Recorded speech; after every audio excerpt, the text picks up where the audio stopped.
Aries, Guardians of Hades romance series. Written by Felicity Heaton. Narrated by Kevin Foley.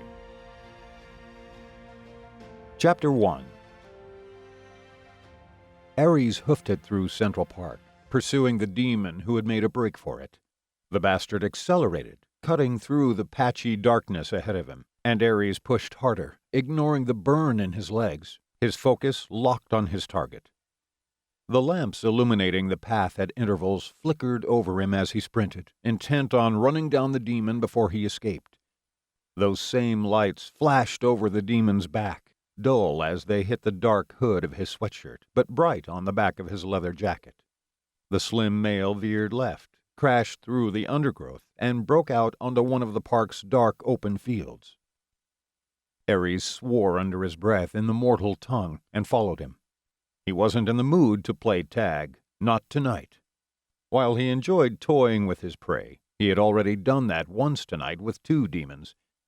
Blood still slid down his chest, trickling from his wounds as he moved, and dripped from the gashes on his forearms, tainting his senses with the metallic scent. He'd also had a damn good scrap with another demon. Number 4 here wasn't going to get off so lightly. When he got his hands on the man, he was going to rip him apart. 4 demons. The bastards were getting cocky and persistent. He couldn't remember the last time he had fought so many in a single night. Karis's observations were wrong. The demons were up to something, and tonight proved it, and he was going to enjoy rubbing his older brother's nose in it when he next saw him. Aries grinned, shut out the way 1,000 white-hot needles pricked his left arm with each stride, and sprinted after the remaining demon. The man switched tactics and zigzagged towards a lake in the distance.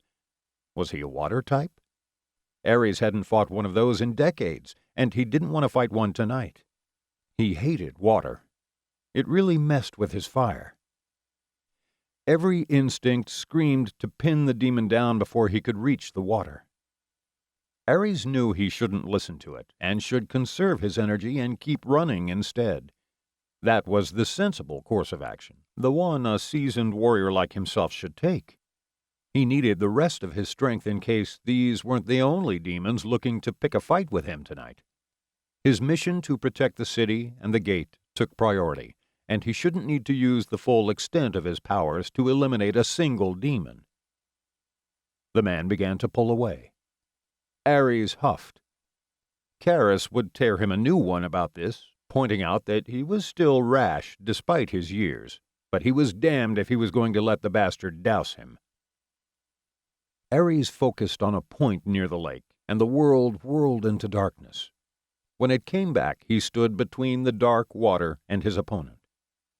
He caught a glimpse of the demon's face, enough to clock a small goatee, and the irritated twist of his lips as he spotted him. The demon skidded into a turn. His hood fell back to reveal messy, short, pale hair, and he lost his footing. His right hand hit the damp grass, and he pushed off, shooting away from Aries. Aries cursed him again. He should have used his ability to step closer to him, rather than going for the lake. As much as he wanted to teleport on top of the bastard and slam him into the ground, the last one had left him shaky, and he knew his body. He couldn't waste any more of his energy. A twinge of pain shot down his left arm, and he grimaced as he grabbed it and rolled his shoulder, cracking it back into place. He spat blood out onto the grass, huffed and focused on the pitch-black park. Clouds boiled above it, dark and foreboding, and the wind carried the scent of rain. Above that scent rose another, the coppery odor of demon. East. The slippery little bastard was heading back towards the gate. Aries kicked off and bolted in that direction, his insides swirling with the weird burning sensation he experienced whenever a full-blooded demon was nearby. He followed the feeling as it grew stronger, leading him towards his prey. He was closing in. Had the demon stopped running? Rocks rose ahead of him, silhouetted by the lights from a path that ran behind them. Perhaps the demon was trying to hide from him in the shadows. Or was he waiting to attack? Another blast of heat ricocheted down the length of his arm, and he ground his teeth against it. He could rest up and heal soon enough. Eliminating this demon took priority. He rounded the rocks, and the swirling sensation inside him disappeared. He frowned and quietly moved forwards, not trusting his senses. The demon couldn't be gone. He had to be here somewhere. Ares scoured the darkness, squinting to see into the shadows. Thunder rumbled in the distance and rolled across the city, echoing between the skyscrapers. He lapped the rocks 3 times, even scaled them and walked between them. No trace of the demon. It wasn't possible. Unwilling to give up, he did one more lap. Nothing. The bastard was gone. He sat on one of the lower boulders and spat more blood out onto the path under his boots. Karis was really going to rip him a new one now. Ares couldn't remember the last time he had failed to eliminate a demon, and the taste of defeat was bitter on his tongue. How had the demon escaped? The only logical conclusion was teleportation. A demon that could teleport? Coupled with the strength the man had displayed during their brief tangle, it set him on edge. He had witnessed the carnage that a single strong demon was capable of, and it wasn't pretty. He drew in a slow breath to settle the growing rage in his blood as he shoved his right hand through the tangled lengths of his dark hair, pushing it back from his face. That sort of violence wasn't about to hit his city. He wouldn't allow any mortal to fall prey to this demon. He flexed his fingers and stared into the darkness, gathering his strength. It was a waiting game now, and he had to take advantage of whatever small amount of time the demon gave him before he popped back up on Ares' internal radar. He would tend to his wounds, regain some strength, and prepare himself. The demon would make himself known again tonight. No doubt about that. He knew that Ares was injured and would take advantage of it. Ares closed his eyes and tipped his head back. Thunder grumbled again, miles from the city, but closing in fast. His night had been going so well. He had grabbed a pizza and had lined up a string of action movies and had planned to polish his motorcycle and maybe take the engine apart too and clean it. A good night. Then he had felt the gate calling. He cursed it too and pushed off from the rock. 1 wasted pizza and 4 demons in one night. He needed to tell his brothers because he was sure that the fiends were up to something, and he didn't like it. He trudged back through Central Park, following the dimly lit path that led towards where the gate remained hidden from the mortal realm. The first 2 demons had been acting as a couple out for a midnight stroll in the park. It was always easy to spot young demons. They flouted the rules and ignored their elders' warnings about Ares and his brothers. They wanted to be the ones to do what those elders couldn't, and successfully make it through the gate to the underworld. They quickly learned their lesson. Nothing slipped past him or his brothers. He took his mission to protect the New York gate to the underworld seriously, and that meant any demon within his city's boundaries was a dead demon. The 2 had fallen easily enough, little more than a warm-up for what had come at him next. The moment he had met the female hellspawn in the park as arranged and had completed the ritual to unlock the gate, causing it to materialize in this world so she could pass through, another demon had come out of nowhere and tried to hitch a ride to the underworld. Ares left the path and stalked across the wet grass, his gaze fixed on the darkness where the gate remained hidden. The taste of blood in his mouth, the pain burning in his muscles, and the white-hot lacerations on his chest and arms, all of it combined to darken his mood until he was glaring towards the gate with violence back on his mind. The female demon had been stronger than he had anticipated, and she had fought like a rabid beast once she realized the gate would close before she could escape him and make it to the underworld. She had screeched and clawed at him, and had even come close to sinking fangs into his flesh. He had crushed her in the end, but not before taking some damage. Damage that had put him firmly in the frame of mind for some payback against all demons, but with no sign of one on his senses, he had focused on closing the gate so he could make his way home. That was when he had met the fourth demon, the one who had got away. Ares growled under his breath, his anger directed towards himself now. That demon had casually strolled past him on one of the paths through the park, and had paid no attention to Ares or the gate, even though it had still been visible at the time. It was almost as though the demon had thought he could slip by unnoticed. Impossible. They had clashed, and the man had given him a taste of power that had caught Ares off guard. He had been far stronger than Ares had anticipated, his power beyond the level of any demon he'd had the pleasure of battling in the past century. It was rare for a demon of that age and level to go anywhere near one of the gates, and that was why he had pursued him when he had turned tail and bolted. A demon that strong was dangerous, and he couldn't shake the feeling that he was bad news, the harbinger of an event that oracles had foreseen centuries ago. He needed to tell Karis and the others. With the gate closed and safe, and no sign of his prey in the park, Ares turned north toward his apartment. The storm in the distance grew louder, and he caught a flash of lightning out of the corner of his eye.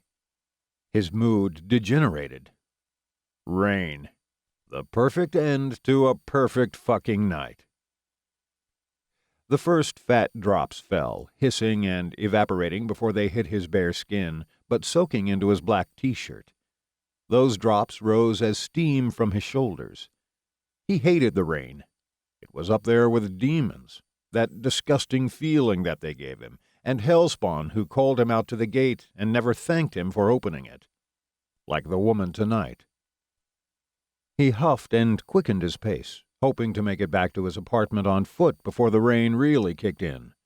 He could teleport himself there, but not without draining more of what little energy he had left, and he needed to conserve as much of that as possible. He reached his exit and crossed the street, mind fixed on the demon who had got away. What had he wanted with the gate? Ares wasn't about to fall for his feigned disinterest. The man was up to something, and he wanted to know what it was, and he would find out before dawn broke. The rain grew heavier, hammering the pavement and the parked cars along the road, and he moved closer to the tall brick buildings, seeking what little shelter he could find. Heavy rain was not his friend, especially when he was in a foul mood, barely retaining control over his power. It broke through the heat that constantly surrounded him and evaporated when it hit his skin. Nothing drew mortals' attention like a steaming man.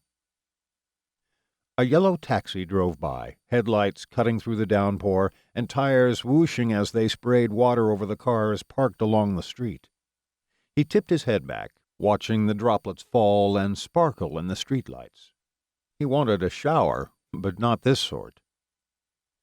It was still another block and a half to his apartment, and he wanted to be home, in the dry. He would patch himself up, throw on some fresh clothes, arm himself, and use the time to center himself again so he could pull back control over his power. Control he badly needed. When the demon returned, he would be ready to deal with him. It wouldn't be the first time he had gone into battle injured and drained, and it wouldn't even be the worst. Life in the mortal world was making him soft.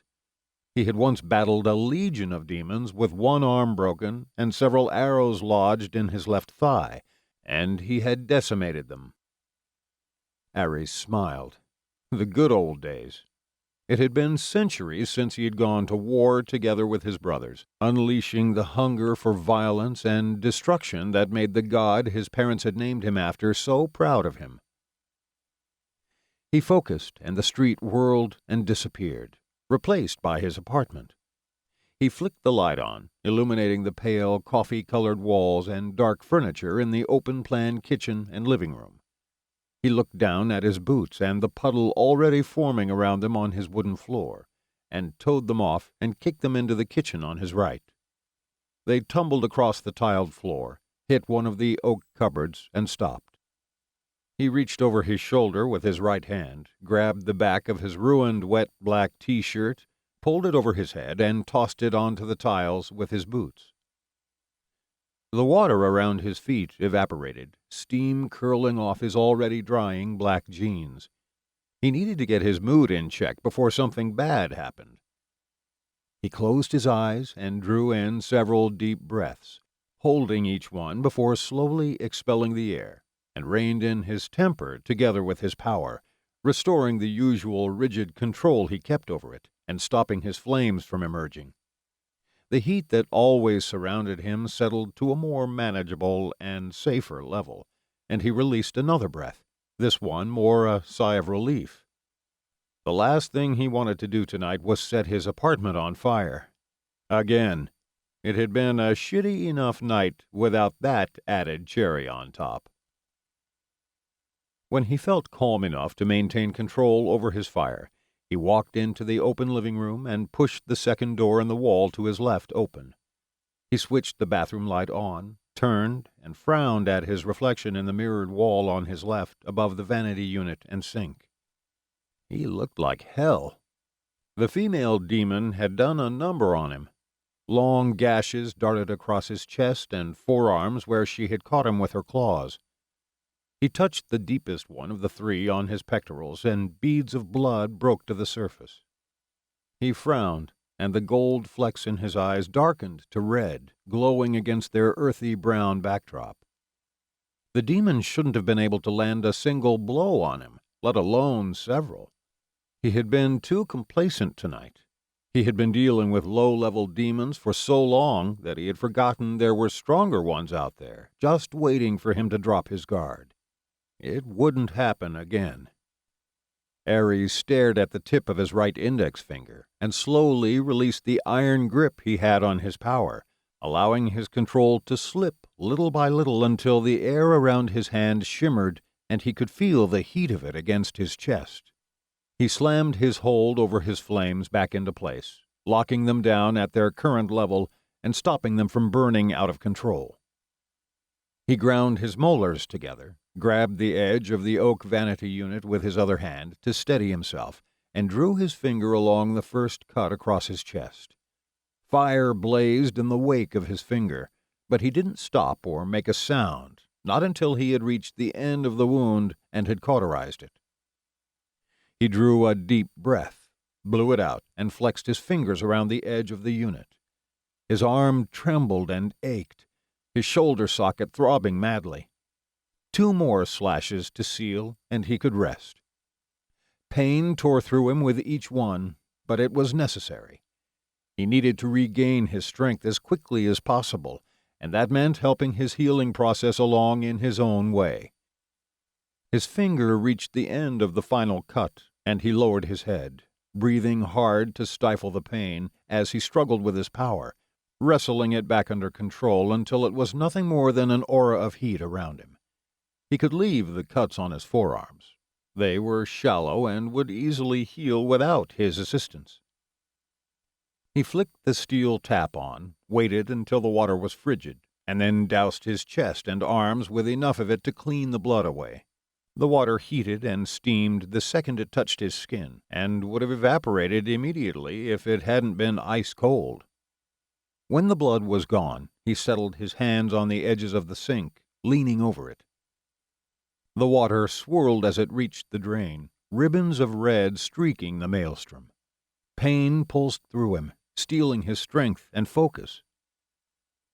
Motionless, he watched his blood snaking down his arms as it continued to trickle from his wounds, immune to his heat because it ran as hot as the rest of him, and then the sink, sliding down it to join the running water.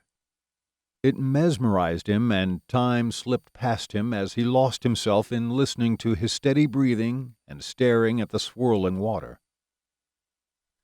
The taste of iron in his mouth slowly grew stronger, drawing his focus back to the world, and he probed each tooth with his tongue. It brushed one of his molars, and the flow of blood increased. He closed his eyes, reached into his mouth and tugged the loose tooth free, turned it in his fingers, feeling nothing, and then let it fall. It clattered around the white porcelain bowl and stopped in the drain. It didn't bother him. It would grow back in time. His temper faded, emotions falling back into place and calm washing through him at last. He rinsed his arms again, grabbed a white towel off the one scrunched up on the side of the oak unit, and patted himself dry, careful to avoid the cuts and keeping an eye on the soft material. With his temper back under control, it should be safe, but he never could quite trust himself. It just took one wrong thought, or a momentary slip in concentration, and he had to go shopping for new linen or new towels, or, sometimes, a new couch. His hands heated, and he dropped the towel next to the sink. Tiny flames flickered over his fingertips. He shook his hand, willing them to behave, and they disappeared. Aries turned on his heel, exited the bathroom, and stalked straight towards his bedroom to his left. The world beyond the bank of windows that formed the exterior wall of his apartment was dark, despite the lights from the streets and the buildings surrounding Central Park. He banked left in his bedroom and slid the oak door to the closet open. He flicked on the light, and his weapons greeted him, gleaming steel and death. The sight of them always brought a smile to his lips. There was nothing more beautiful than knives and guns. Well, almost. He stepped into the closet and ran his hand over the leather and metal circular shield hanging on the back wall, and then the hilt of the matching sword that hung behind it. Metal of the gods. It was warm beneath his fingers, vibrating with power that had him closing his eyes as he absorbed it. How long had it been since he had wielded his blade? Too long. He missed the feel of it in his hand, the weight of it. Only steel forged by the gods could channel his power, and his father had deemed the weapon too destructive to use in the mortal world. Ares hadn't been pleased to hear that, and neither had his brothers. He pulled a circular silver and black amulet from the pocket of his jeans and hung it so it lay in the center of his shield. It would be safest here while he went out to hunt. He grabbed his black leather shoulder holster, backed out of the closet, switched off the light, and slid the door shut. 2 gleaming silver knives sat in their sheaths above 2 equally bright guns. He slung the holster over his bare shoulder and checked each gun, sliding the clips out to check they were fully loaded, before slotting them back in and ensuring he had a round chambered. It wasn't often that he had to rely on mortal-made weaponry to assist him in his nightly battle against the demons in his city, but it was reassuring to have them on hand in case he needed them. In his weakened state, they were a blessing from Zeus himself. He could use them to slow demons down, and it was far easier to kill with these weapons than it was with his power. Mortals turned a blind eye when they saw people fighting with guns. They tended to stare if he used his powers. Ares crossed his dark bedroom to the long ebony chest of drawers that lined the dividing wall, set his weapons down, and grabbed a fresh T-shirt. He slipped into the blacktop and then settled his holster around his broad shoulders. Dry, armed, and no longer bleeding, things were looking up. He veered right and skirted around the short length of wall that divided his bedroom from a smaller open room on the other side, walking between it and the red armchair of his suite. The single overhead light from the living room cast pale streaks over the fuel tank of his motorbike. He ran a hand over the paintwork as he passed, promising he would polish it soon, and then opened the French doors onto the balcony. The city stretched before him, shrouded in rain and darkness, a panorama of a world on the edge. Only it didn't know it. Only he and his brothers knew how close to destruction this world was, a curse from the Moirai, so they never forgot or questioned the importance of their duty. Its fate depended on them and their mission to protect the gates to the underworld. Their world. He moved forwards to the railing, his eyes scanning the city, searching it and hoping that the feeling in his gut was wrong. and he wouldn't be needed again tonight. Lightning forked across the sky, throwing the buildings into stark relief for a split second before descending them back into darkness. With each brilliant flash, he saw a different city. The future of this world, should they fail. It balanced on the brink of ruin, the buildings hollow shells, torn and shattered, and the trees ablaze in the fiery darkness. The hot air carried the shrieks of the creatures responsible for the horror, and the wails of suffering mortals. Ares gripped the railing of his balcony, every muscle tensing as he caught flickers of that world in each lightning strike. Rain lashed the dark scene, falling as water in this world and fire in the next. The wind drove it hard, so nothing could escape the inferno sweeping the land. Lightning slammed into the earth again, causing another flicker between this rain-soaked night and what he and his brothers had termed the other world. It was getting worse, and had been for the past decade. Something was growing in the darkness, a threat he and his brothers had been waiting to take form since the oracles had spoken of it to their father centuries ago. Time was running out. Soon their unknown enemy would reveal themselves, and the battle to prevent his world and this mortal one from colliding would begin. A boom shook the ground, and his head snapped up. The lights across the city died, as though eaten by Nyx herself, plunging the landscape into shadows that seemed unholy and spoke to his senses. He spotted nothing in the darkness, though, no sign of demons or his prey. Silence wrapped her arms around him, comforting and tender. Ares embraced her in return, savoring this moment of quiet, all too aware of the storm that was coming, and that the battle this time would be to the death. War was on the horizon. Bloodshed was on his mind.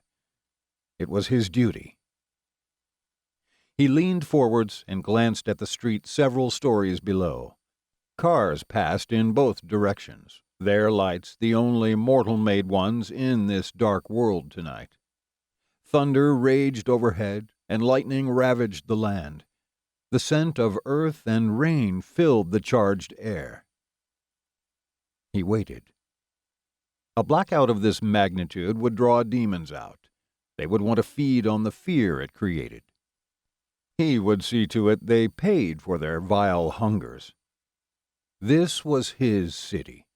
Maintaining the peace here and protecting it were his responsibilities, ever since his father had banished him and his brothers from the underworld 2 centuries ago. A dark curse rolled off his tongue in the mortal language, and the lightning struck with more force, blazing purple-white and shaking the ground. Had they sensed his desire to speak in his natural tongue?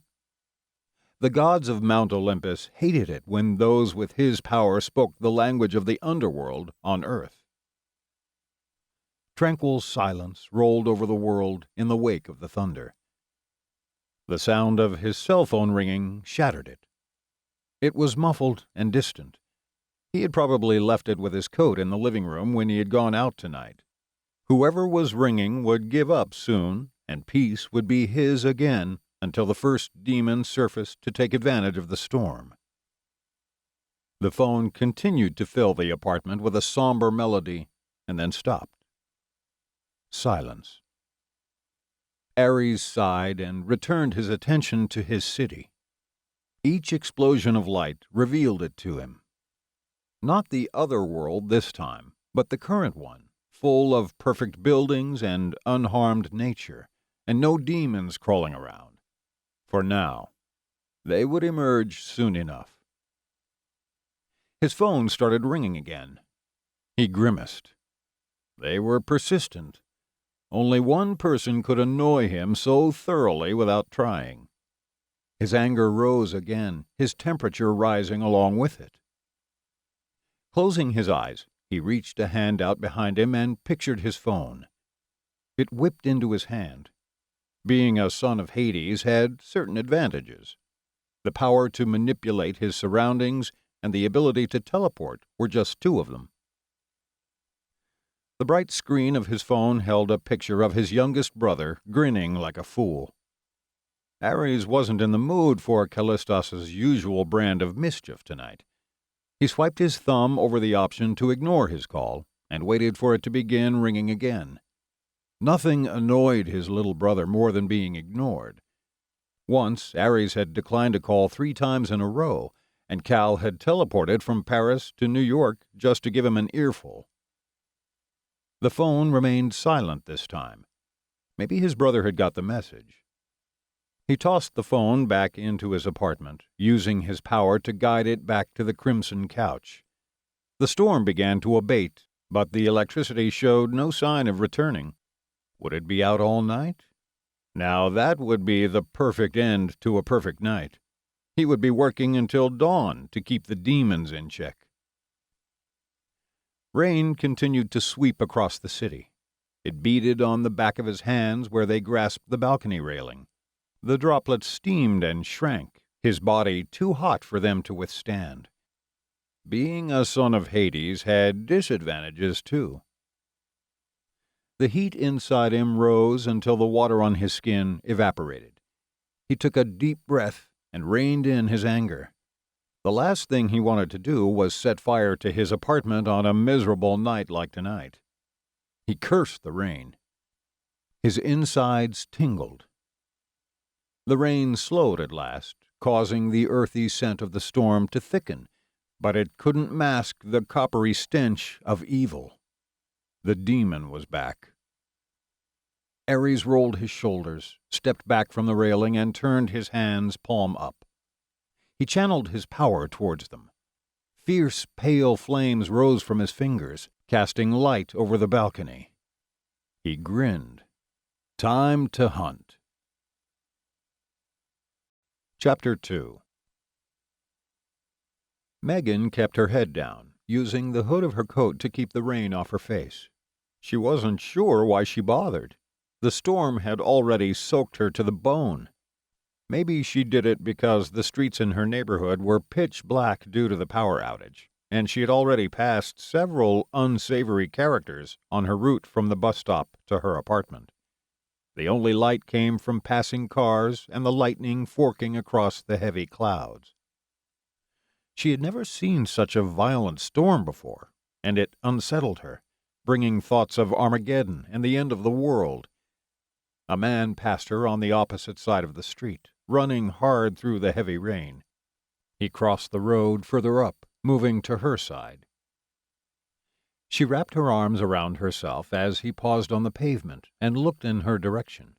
When her manager had told her she could knock off early from her night shift at the packing warehouse because of the power problems, she had thought it would be a good thing. Now she wasn't so sure. She hadn't considered how dangerous it might be to cross several blocks of New York in total darkness. The man hadn't moved. She turned left down the next street. It was a shortcut she often used on her way home. Normally, she only did it during the day when there were plenty of people around. It cut several minutes off her journey, but it was also an alley. She quickened her pace until she was verging on jogging. A creeping sense that someone was watching her washed over her, and she glanced back into the darkness behind her. Lightning split the sky and illuminated the main street. Her heart jumped into her throat as shadows danced around. No sign of the man. She was just being paranoid again. He had probably stopped to figure out where he was going. It was easy to become disoriented in the darkness. Her footsteps echoed along the alley, loud despite the thunder rolling overhead and the sound of rain battering the tarmac. She turned to face forwards again. Lightning flashed. Her heart leaped into her throat.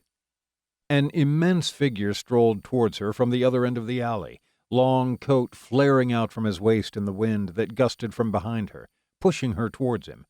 His hand reached down to his side. She caught a flash of metal in the next lightning strike, and then he was running at her. Chills erupted down her spine and over her arms. "Move!" The word was a dark growl, and her heart stopped dead. Before she could convince her feet to do as he had ordered, he reached her. A bright burst of light illuminated his face, revealing chiseled features set into a black scowl and eyes that burned her with their intensity as they briefly locked with hers. And then he was running up the wall beside her and flipping over her head like some damned action hero. He landed hard behind her, and her heart exploded into action. Megan whirled on the spot and brought her hands up in front of her, expecting him to attack her. Her dark eyes widened. The man from the street was there at the other end of the alley. The larger man ran at him, and she caught flickers of both men in the lightning strikes, and another flash of metal. The slimmer male had a gun too. Her breath hitched, and she tried to run but found that she couldn't. Her legs refused to respond, no matter how desperately she tried to get them to work. The one who had spoken to her reached the smaller man, and they both moved incredibly quickly, beyond humanly possible. Was it the lightning causing them to look as though they were moving faster than her eyes could track? It had to be. They clashed, and before either of them could fire their gun, they had both knocked the other ones away. The big man drew two large blades from inside his long black coat, his broad back to her, and clashed again with the slimmer man. She only caught snippets of their fight as the storm raged above them. Was it a gang fight? Or perhaps a mugging? Megan wasn't sure what was happening, but she knew what she should be doing. She had to run, or maybe call the police. She pulled her bag towards her and fumbled with it. She couldn't see a damn thing in the darkness. Where was her phone? Lightning flashed again, and the slimmer man was only a few feet from her, his wet blonde hair plastered to his forehead, and dark gaze locked on her. The large man tackled him from behind, and they rolled past her as she shrieked and leaped away from them, hitting the wall of the alley. Her legs trembled, and her bag fell from her shoulder. "It will take more than steel to win this fight," the blond man snarled, and she frowned at his accent. French? A bright flash exploded overhead, the thunder rolling in time with it, and she flattened against the wall. Both men had found their feet and were fighting close to her, heading back towards the end of the alley in a flurry of kicks and punches. She caught brief flickers of the blond man's thin face as he fought the bigger brunette. Rain rolled down his cheeks and dripped from his small goatee. He didn't look scared as he fought a man twice his size. That man circled with him, his expression a picture of darkness and intent. Strands of his overlong dark hair had fallen down and were stuck to his sculpted cheeks. Not a trace of fear lined his features either. If anything, both of them looked angry. The Frenchman attacked with a burst of punches, landing a few despite how quickly the other man moved to evade them, and then he was on the defensive as the big man swiped with his twin knives. He grunted as one of the blades sliced across his arm, and the sickening, tinny scent of blood instantly joined the smell of earth and ozone in the air. He flipped backwards towards the mouth of the alley and came to a halt. He straightened, facing the larger man, and squared his shoulders. The lights in the alley blinked back into life, and Megan looked at the street beyond him. They were back on there, too. The dim alley lights shone down on the two men as they faced each other, both casual despite the fact they were in the middle of a fight, as if this was an everyday occurrence for them. The Frenchman tipped his chin up, and his eyes narrowed. "I have been waiting for this moment for a very long time." "Your death?" the larger man growled, his voice deep and edged with darkness. "You should have dropped in earlier. I'm always happy to send scum like you into the afterlife." The Frenchman's thin lips twisted in a cruel smile. "It is you who will die here tonight." "We'll see." The larger man launched himself forwards, boots pounding the tarmac. The blond man raised his hand, and suddenly the big one was flying through the air towards her. She dived out of his path and hit the wet ground hard. Pain blazed through her right shoulder, and she curled up on her side, covering her head with her arms. The brunette hit the wall, and shards of brick rained down on her. When everything went quiet, she gathered the courage to crack her eyes open. The large man lay face down on the ground near her. Above him there was a huge dent in the brick wall of the building. What the heck had just happened? Was he dead? Her hands shook with the thought of witnessing a murder. It wasn't possible that a man could survive something like that, at least not without broken bones and a severe concussion. But then everything that had happened in the last few seconds seemed impossible. Her gaze darted between him and the blond man. She had faced some dire odds in her life and survived, but something told her that she wasn't going to survive this. She should have run when she'd had the chance. She didn't want to die here tonight. The large man snarled something dark, and her eyes widened as he moved. His hands shifted closer to his elbows, and he pushed himself up onto his knees. He shook his head, causing the long strands of wet hair to caress his face, and then got to his feet. How the heck could he move after that? He shouldn't even be conscious. His dark eyes shifted to her, and she swore red embers lit their penetrating depths. He stared at her for a few seconds, as though they were the only two in the world, and there wasn't another man in the street with them. A man who wanted to kill him. "You okay?" he husked, and she swallowed and nodded. He nodded too, and then did something that surprised her. He smiled, his sensual mouth curving into it and setting her heart racing. How the heck could he smile when he had just been tossed into a wall with such force he shouldn't be standing right now and was bleeding? "Stay down. I won't let him near you. It'll be over soon and you'll be safe. Understand?" He growled like a feral beast before she could respond and launched his right hand forwards, as though throwing something at the other man. A bright, fierce orb of fire burst from his hand and shot down the alley, blinding in the darkness. He turned and chased it. It exploded against a wall, and another flash of fire followed it. Megan couldn't believe her eyes. The large man dodged, and air whooshed past her, ruffling her wet, shoulder-length hair. Trash cans further along the alley exploded as though something had struck them. Was that what had hit the large man and thrown him into the wall?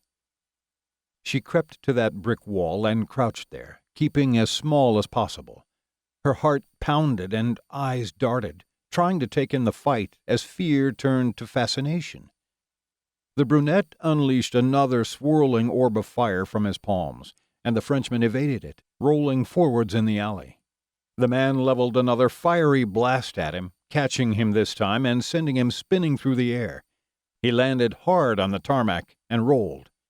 Awestruck didn't cover how she felt as she watched them now. Both of them had powers. It was incredible. The big man pounded towards the other one, and he disappeared, reappearing right in front of him. They clashed again, and the sound of material tearing cut through the thunder rumbling across the city. The brunette leaped backwards, towards her, distancing himself. "You'll pay for that," he growled, and she looked at the Frenchman. He stood in the middle of the alley, black cloth dangling from one of his hands. Had he torn the man's clothes? The slim blonde smiled, tossed the piece of material aside, and crooked a finger. "Come and make me." The brunette charged, and they clashed again, each throwing punches. Megan flinched with every heavy blow and vicious kick, fear slowly trickling back in to wash away her fascination. She had seen some brawls in her time, but nothing like this. This wasn't a brawl. It was a battle. The lights on the wall flickered, flashes of lightning causing them to stutter. She couldn't tell who was winning. She hoped it was the brunette, because she had the impression that he wasn't out to hurt her. Not like the other man. There had been moments when he had looked her way, and each time there had been a look on his face that said she was next. The Frenchman ducked to evade a punch and threw his palm at the larger man. Was he trying to push him over? Megan couldn't see why he would want to do that, and it was the only explanation she could find for him pressing his palm against the man's chest. The immense brunette flung his head back and threw his arms out at his sides as he roared in agony at the storm. The lights on the wall of the alley died as his garbled scream filled the night, battling the growling thunder. He fell to his knees and arched backwards, the Frenchman's hand still pressed against his chest. Orange light shone from the point where they connected, illuminating the blond man's face as he grinned. It was too easy. He drew his hand back and stared at his fingers. Something glowed in the center of his palm, strange light illuminating threads that ran around the back of his hand. He turned his cruel gaze on the large man. The man collapsed forwards, palms pressing into the wet ground, and the lights on the wall blinked back into life again. His big body heaved as he breathed hard, and she frowned as she realized something. He was shaking. Flames flickered over the Frenchman's hand, and a fireball grew from the center of his palm. He aimed it down at the other man. In an instant, Megan knew what he was going to do, and she couldn't allow it to happen. She couldn't let this man kill the brunette. She wouldn't stand for it. Her gaze quickly scanned the dimly lit street and darted back again. One of their guns lay on the wet tarmac only a few feet from her. She reacted on instinct, pushing off the ground and running for it. She scooped it up, raised it, fired. A loud crack like thunder split the silence, and she jerked back from the force of the recoil. The bullet nailed the Frenchman in his right shoulder, knocking him backwards, away from the other man. An unholy shriek pierced her ears, more like the sound of a bird of prey would make rather than a man, and the Frenchman turned his gaze on her. Megan hesitated, fear washing through her stronger than ever, and her heart smashing like a jackhammer against her ribs. Eyes that glowed ethereally locked onto her. What was he? He raised his hand, the light from the fireball casting dark shadows across his face. She didn't hesitate. She lifted the heavy silver gun and took aim again. The fireball exploded from his palm. The brunette launched to his feet and sprinted straight towards her, racing the twisting golden orb as it grew in size. Megan stared death in the face, and it was fiery and painful and terrifying, and then there was darkness and heat. The man's thickly muscled arms wrapped around her, and he crushed her against his solid chest, shielding her, his heart pounding against her ear. He jerked forwards, and she smelled the heat of the fire, felt the force of it rush past her, and curled into his embrace, waiting for the pain, waiting for the end. Cold rain soaked into her scalp and slid down her face, and she opened her eyes as reality penetrated the haze of her fear, and shock that she was alive and unharmed rushed through her. The man loosened his grip on her and took an unsteady step backwards. He swayed on his feet, his face in shadow, head hung forwards. Smoke curled from his slumped shoulders. "Need to get my powers back. Going to kill the bastard," he muttered, and then his hands settled on her arms, heavy and trembling. His gaze lifted and met hers, red illuminating his irises. "You okay?" She nodded. A flicker of a smile curved his lips, and then it dropped from his face as his expression went slack. He collapsed to his knees, his head landing on her chest, and his grip on her taking her down with him. She hit the tarmac hard, pain shooting up her legs and spine. The man breathed heavily and rolled off her, landing on his front with his cheek pressed into the wet ground.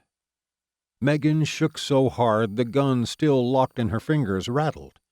She stared down the alley to the Frenchman, steadily raised the gun, and aimed again. Slowly squeezed the trigger, just as her grandfather had taught her. The man disappeared. The sound of rain filled the silence. Megan let the gun fall from her grasp to clatter onto the ground near her thigh. She breathed slowly, her shoulders slumping as her tension melted away, leaving her chilled to her marrow as the adrenaline that had been fueling her disappeared with it. Her gaze drifted down to the man lying on the cracked tarmac in front of her. The scorched and smoldering back of his black coat revealed blistered skin beneath. He had shielded her from the blast, taking the damage for her. She crawled over to him, removed her sodden coat and laid it down on the ground, and carefully eased him onto his back on it. He groaned. She welcomed the small sign of life and looked him over. The front of his black T-shirt was missing, and there was a dark burn in the middle of his defined chest, right over his heart. She didn't know what had happened to him or what the fight had been about, but she knew one thing. He wasn't an ordinary person. He was like her. Megan gently laid her left palm on his pectorals, over the dark patch, and focused. The man flinched, and his eyes slowly opened, coming to meet hers. He stared up at her, his dark gaze relaying his shock. She had always rejected her ability because it made her feel like a freak and an outsider. But she was quick to call it now. The burnt skin on his chest began to heal beneath her hand.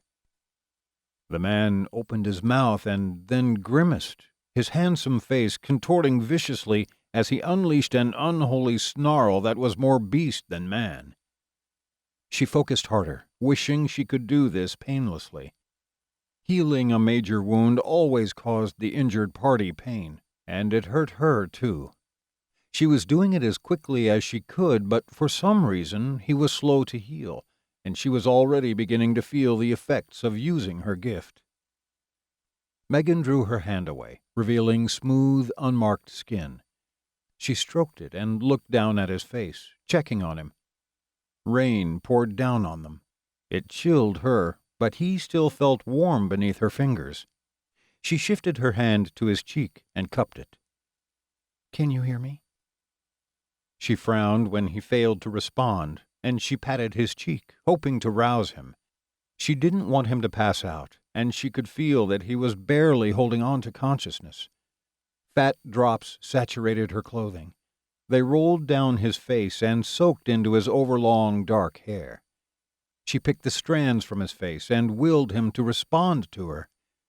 "Please hear me. Move if you can. Do something to let me know." His eyelids fluttered, and he moaned. "I'll try to heal your other wounds, but it might hurt. Just hold on, okay?" She waited long seconds before his mouth twisted into a grimace, and he frowned. Her stomach rolled in time with the distant thunder. She had to heal his back for him, no matter how much it drained her, or how much it hurt him, but she didn't want to risk making him lose consciousness. The voice of reason said that what she had to do was call an ambulance and then the police. She couldn't. They wouldn't understand if she told them the truth. The other man had powers, and he wanted to kill this one. This man had protected her, but the police wouldn't care. They would throw him in jail for being a part of the fight, and the other man would get away with everything. She looked down at his face, absorbing how beautiful he was, strong and masculine, like a warrior. A fine layer of stubble coated his straight jaw, and the slight crook in his nose told her he had broken it more than once. He was a fighter, and he had risked his life to protect her, and now she would repay him by healing his wounds and taking care of him. His lips parted. Strange words fell from them, a language she didn't understand, and pain speared her skull in time with each one. She snatched her hands away from him and covered her ears. Her eyes widened as he stopped speaking, and silence fell. Darkness swirled in front of her, obliterating her view of the other end of the alley. She moved closer to the man, afraid it was the other one come to finish them off, and grabbed the gun. Ribbons of black smoke separated to reveal two tall, handsome men, both clad head to toe in dark colors and sporting black long coats like the one her protector wore. Megan stared up at them, her fingers clasping the gun. She raised it and aimed, darting between the two newcomers, and breathed slowly to steady her nerves and her hands. Neither of them acknowledged her. They approached, and she switched aim between them, and her fear began to get the better of her again. She glanced at the man resting against her, and resolve flowed through her. He had protected her, and now it was her turn to protect him. "Keep back," she warned, but they kept advancing. She aimed at the white-haired one and squeezed the trigger. Her fingers stiffened and palm froze, and her eyes widened when she saw the ice covering the gun. It burned, and she dropped it. The ice shattered, scattering across the wet ground and instantly melting. "What the heck?" She stared at her palm, desperately trying to move her stiff fingers as they burned, numb from cold. Where had that ice come from? Her eyes snapped to the white-haired man. Had it come from him? He towered over her now, his build slimmer than her protector's was, but not as lean as the other man beside him. His pale eyes held hers, glacial and dark. "Did you do this?" The other black-haired man snarled in a voice laced with darkness, and she made the mistake of looking at him. He was incredibly handsome, but there was endless cold in his dark eyes. A ring of vivid blue encircled his irises, and she shrank back, afraid of the sensation of danger that washed over her and told her to run. He might be slimmer than the other two, but he wore an air of lethal darkness, a threat that beat in her blood as though every sense and instinct she had was warning her that he was dangerous and would kill her without hesitation. The man with softly spiked white hair stepped in front of him, placing himself between them, and turned his head and looked over his shoulder at his comrade. A gun did not do this. He turned his pale eyes on her. "Why did you turn his gun on us?"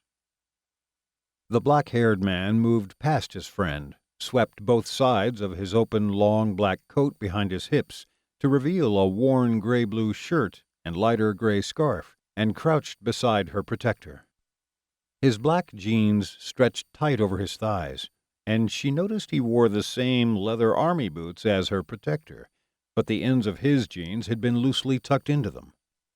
He tunneled his slender fingers through the long lengths of the top of his hair, pushing it back from the shorn sides and back, and ran dark eyes over him.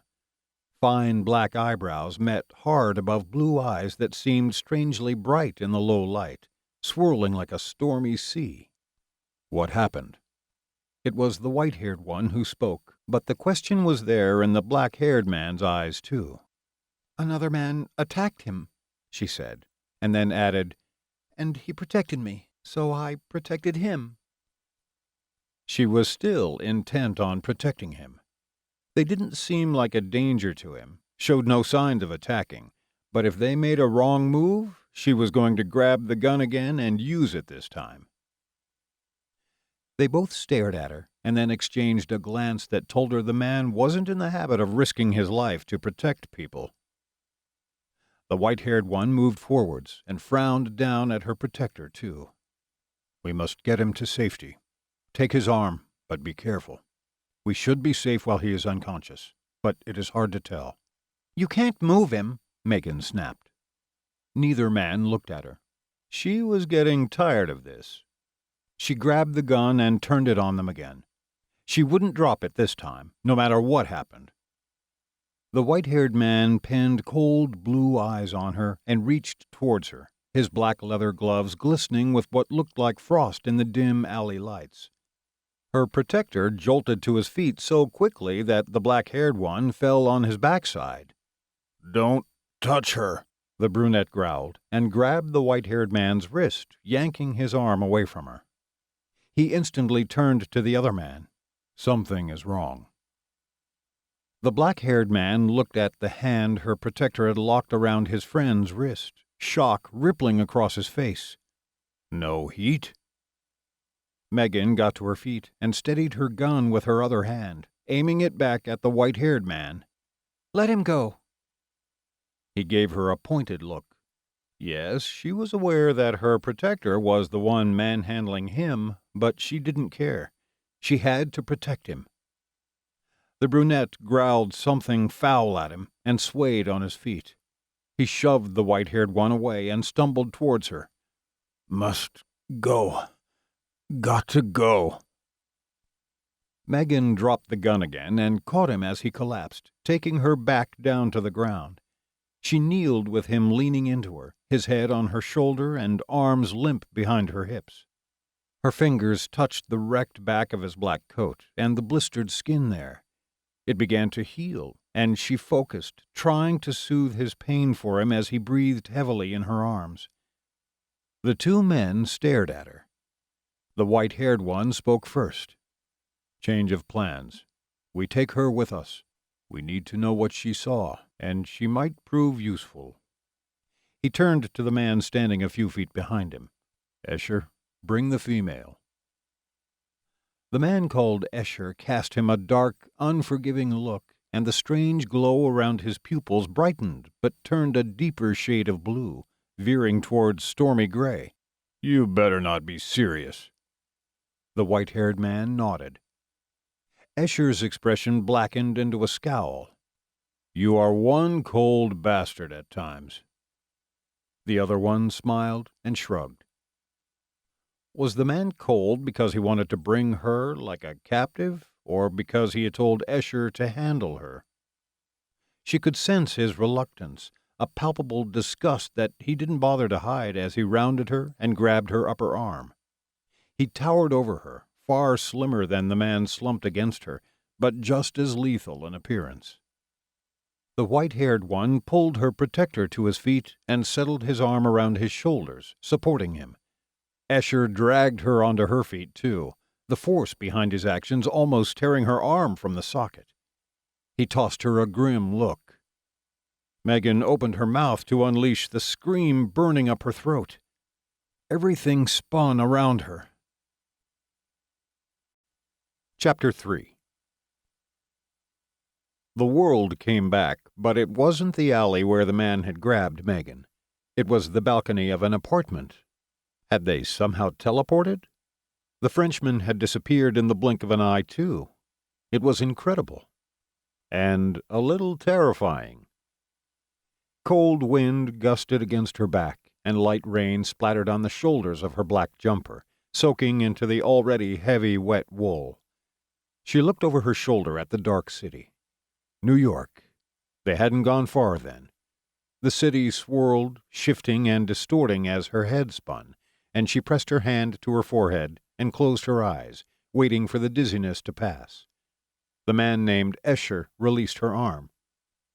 She cracked her eyes open, her heart thumping painfully against her breastbone as everything began to sink in.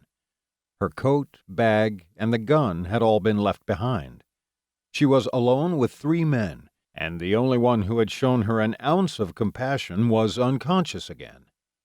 What the heck had she gotten herself into? Escher slung her protector's free arm around his shoulders and helped the white-haired one move him past her. Her handsome warrior's head hung forwards, and his heavy black leather boots dragged on the tiled floor of the balcony. She went to follow, and then stopped when she noticed the black, curling ribbons that trailed behind them, clinging to them in places. Her gaze dropped to her arms. Similar threads of darkness wrapped around the sleeves of her thick black jumper. They drifted downwards towards her hands, and she hastily attacked them, sweeping them away, and kept brushing her arms long after the black smoke had gone. Her head twirled again, and she froze, scared to move in case she passed out too. She couldn't let that happen. God only knew what these men might do to her. One of the men slid the glass door open, and they disappeared into the apartment. Megan inched forwards and peered through the glass. A bedroom. The 2 men set her protector down on a crimson-covered double bed, and Escher removed his tattered coat and then his black T-shirt. She told her eyes not to drift away from her gorgeous savior's face, but the sight of him topless was too tempting to resist. Every inch of him was honed, sinewy muscle, the sort that spoke of a physically intensive job rather than hours at the gym. Considering the way he had fought, she wasn't shocked to find he had the body of a warrior to match his skills. The white-haired man appeared in the doorway, and she jumped and stumbled backwards into the balcony railing. "Come with me." Megan didn't like his commanding tone, but she was several stories above what looked to be Central Park, and there was no way of reaching the apartment door without passing through it, so she gathered every ounce of her courage and followed him inside. Her gaze shifted to her protector, and her steps slowed. Would he be all right? Escher laid him down on the bed. She stopped walking before she reached the next room, concerned for her protector, turning her around and drawing her towards him. He needed to heal, and she could help him do just that. Escher's dark gaze slid to her and narrowed. His black eyebrows pinched tightly together, and his fingers paused at his work. Something in his eyes warned not to come any closer to him, or the man she wanted to heal. You would be wise to leave him. The white-haired one's voice came from behind her, and she forced herself to face him, aware that he was right, and she was in no position to do anything other than as he bid. Both of these men were obviously powerful, like her protector, and clearly just as dangerous, and she didn't want to give them a reason to hurt her.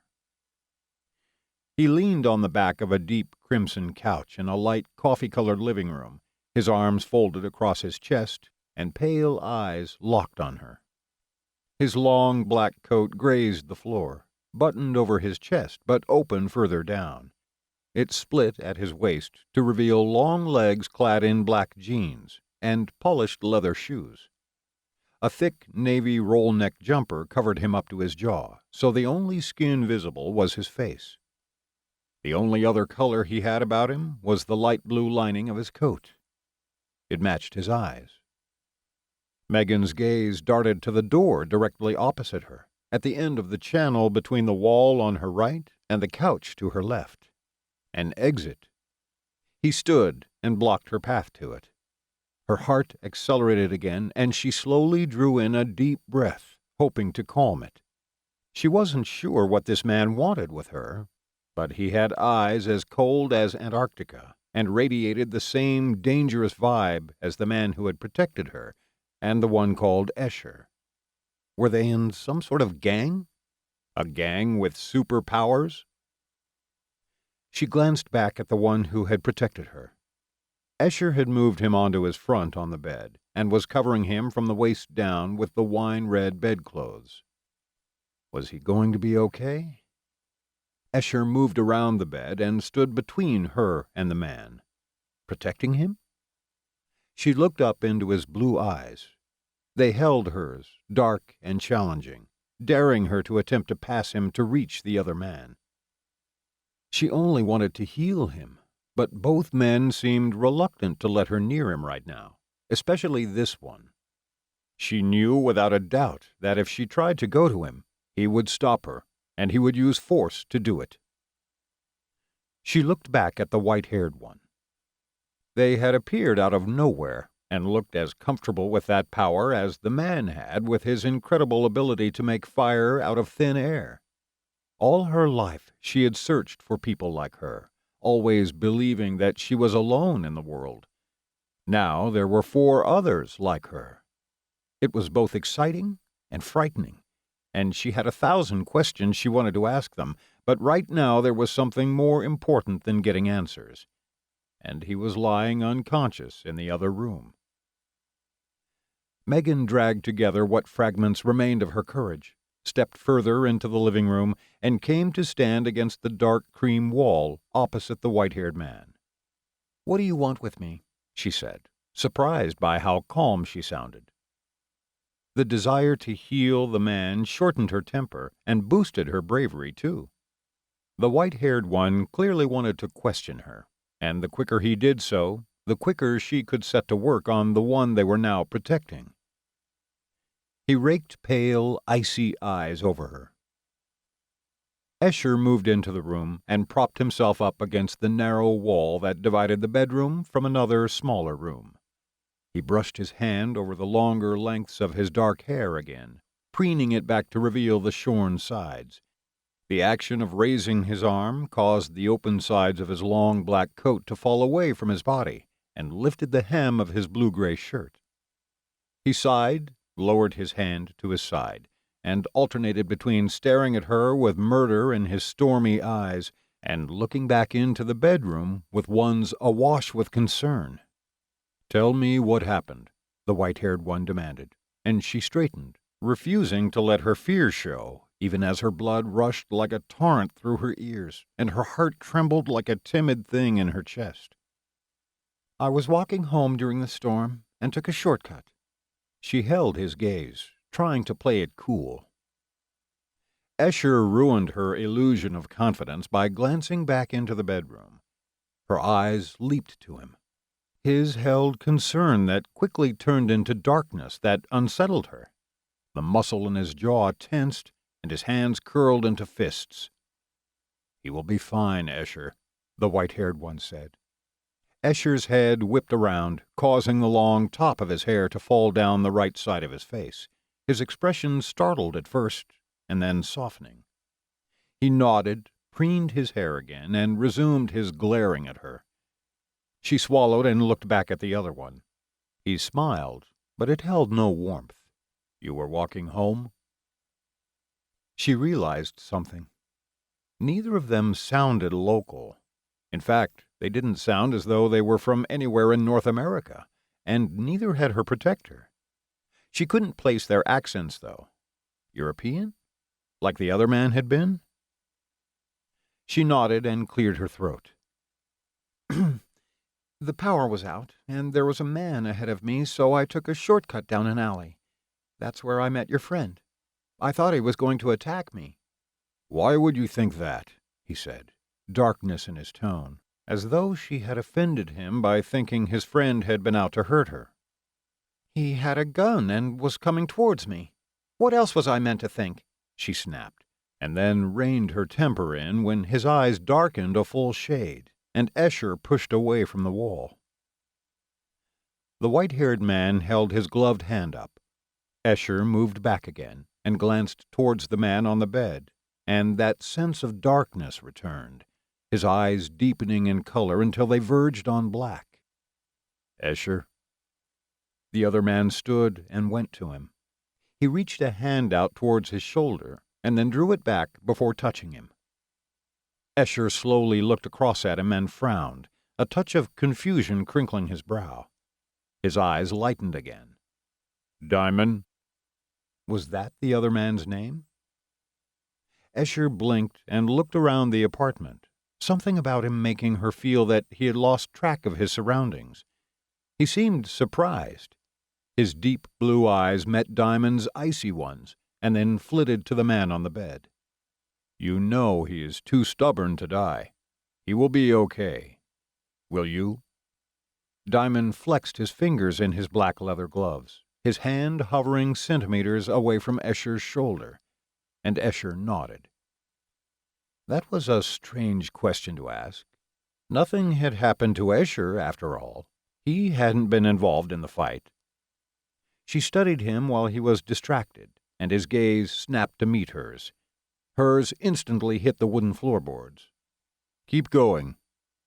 Diamond returned to his position opposite her, at the back of the deep red couch. "The other man. I didn't realize he was behind me, and your friend ran past me. They fought. It was hard to make out what happened. The lights were out for most of it." She paced 2 steps forwards so she could sneak a glance into the bedroom at the man. He lay with his face turned towards her, and she stared at him, remembering how he had fought and the power he had used, and what had happened. "I watched them fight, and then there were fireballs from both sides." "Both sides?" The confusion in Diamond's voice shone in his pale eyes, too. Megan nodded and pointed to the man on the bed. "He unleashed them first, and then the other man, he was French, I think. He touched him on his chest. It hurt him. He was in pain." Her hand shook, and her eyebrows furrowed. She wanted to go to him and heal him, to take the pain away, even though he was unconscious and couldn't feel it now. He had sounded so pained as he had screamed at the storm and had looked to be in agony when he had collapsed after the man had released him. He had suffered, but it hadn't stopped him from protecting her. shielding her in his arms and bearing the brunt of the fireball the man had launched at her. "And?" Diamond's voice snapped her out of her memories, and she looked at him. He wobbled in her vision, and she blinked to clear away the tears that had risen into her eyes. "The man let him go, and suddenly he could use fireballs too. He was going to kill him." She looked back at the man on the bed. "I did the only thing I could do to protect him. I shot the man. God, I shot him. I could have killed him. I shouldn't have done that. I shot a man." It sank in cold and fast, stealing her strength and leaving her shaking. She had fired upon a person, and she had done it with the intent of murdering him. She buried her fingers into her wet, shoulder-length hair and dragged it out of her face, her hands trembling against her head. "You shot a demon, and you should have killed him. The bastard should be put down for raising a hand against us." Megan lifted her chin and caught the look of sheer disgust on Escher's face before he turned away and went into the bedroom. She looked at Diamond. His pale gaze followed Escher and then slowly shifted back to her. "Your friend said he needed to get his power back," she said, and Escher was in front of her before she could blink, black mist clinging to his long coat and curling over his gray scarf. He grabbed her by the neck of her damp black jumper and shoved her against the wall so hard it shook, and pain shot outwards from her shoulder. "What did you say?" His breath washed over her, his face so close to hers that he was all she could focus on. His eyes darkened but then brightened, a corona of blue shining around his pupils. His grip on her tightened, and she couldn't contain her gasp as he hauled her closer to him, and a terrible darkness crossed his handsome face. He jerked backwards and turned his head, glaring over his shoulder.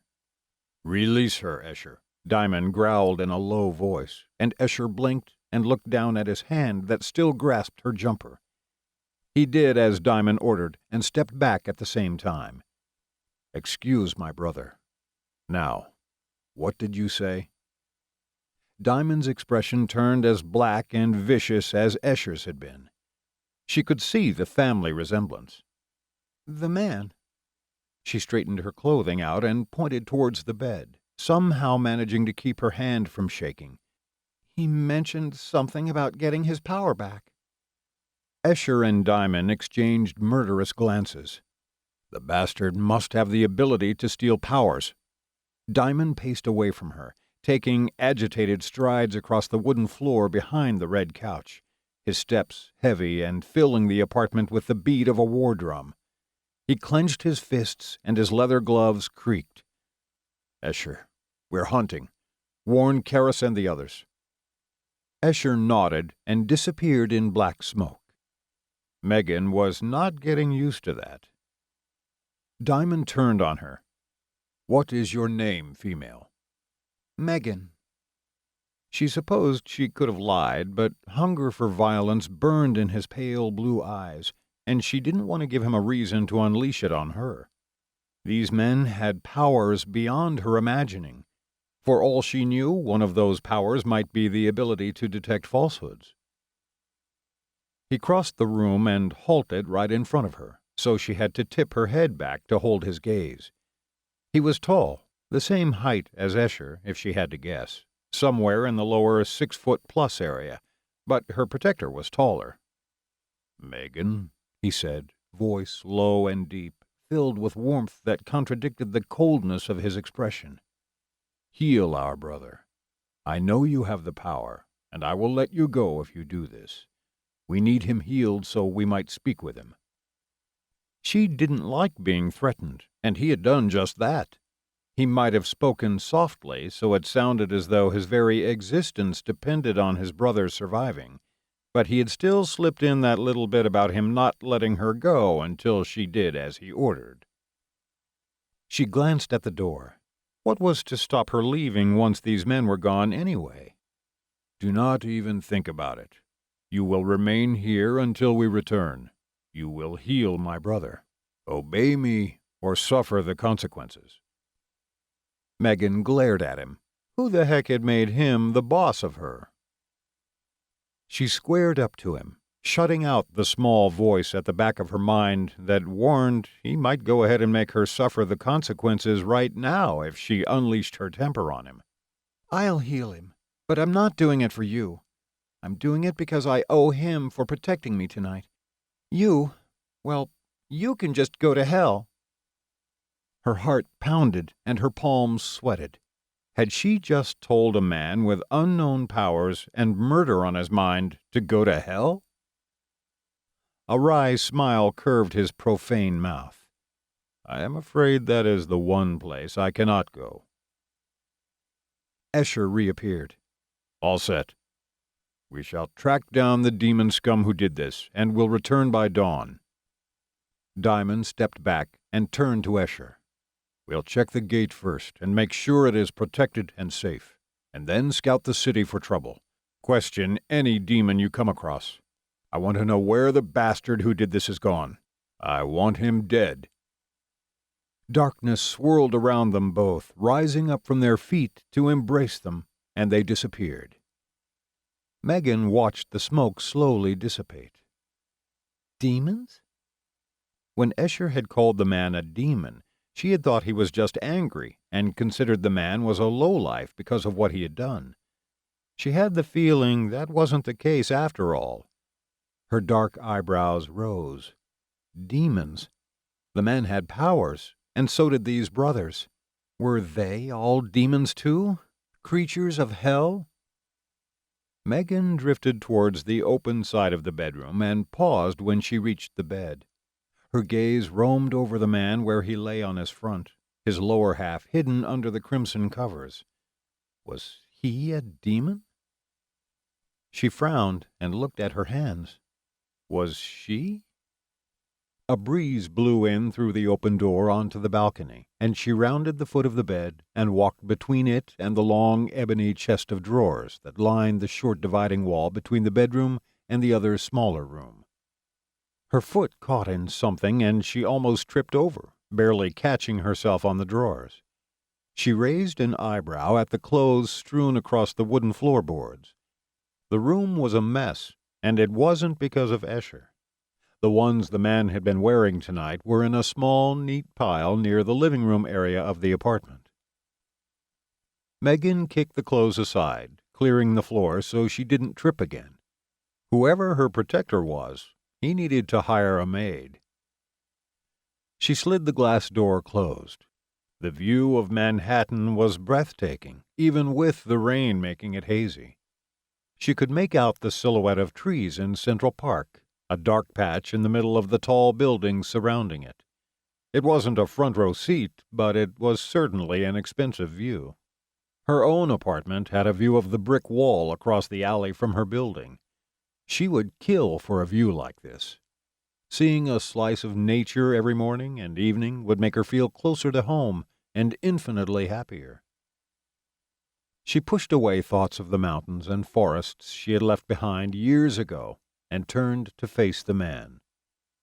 She rounded the bed again, her gaze tracking over him, taking all of him in.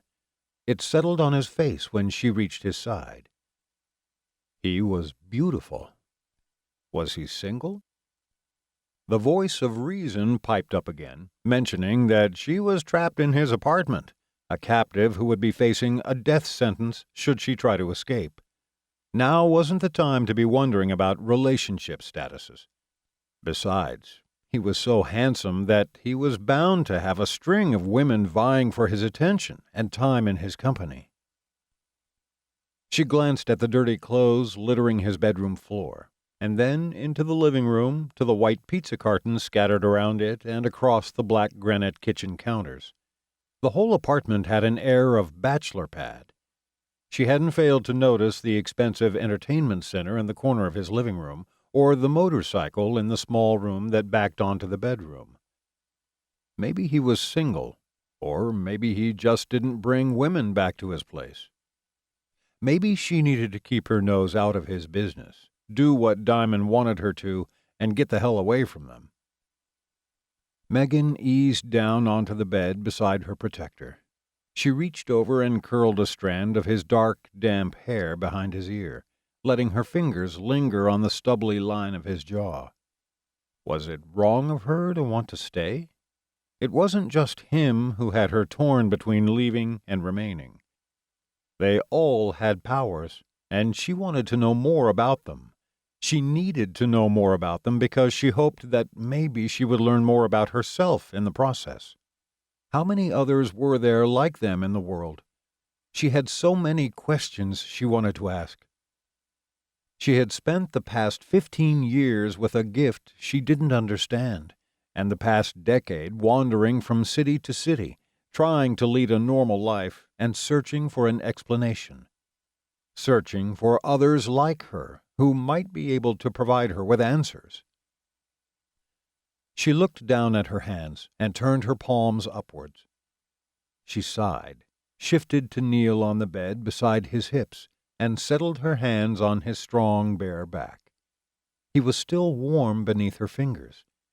She focused and let her power flow through her and into him.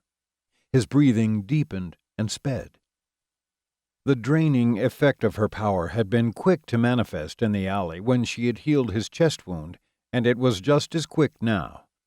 She breathed slowly against it, focusing on it and her hands to keep her power flowing. Fatigue swept through her, but she held her focus, her desire to repay the man for protecting her stronger than her need to protect herself. Her pulse spiked and then slowed, and she willed the burns on his back to heal. Her vision wobbled. She blinked and drew in a deeper breath, holding it for a second before exhaling.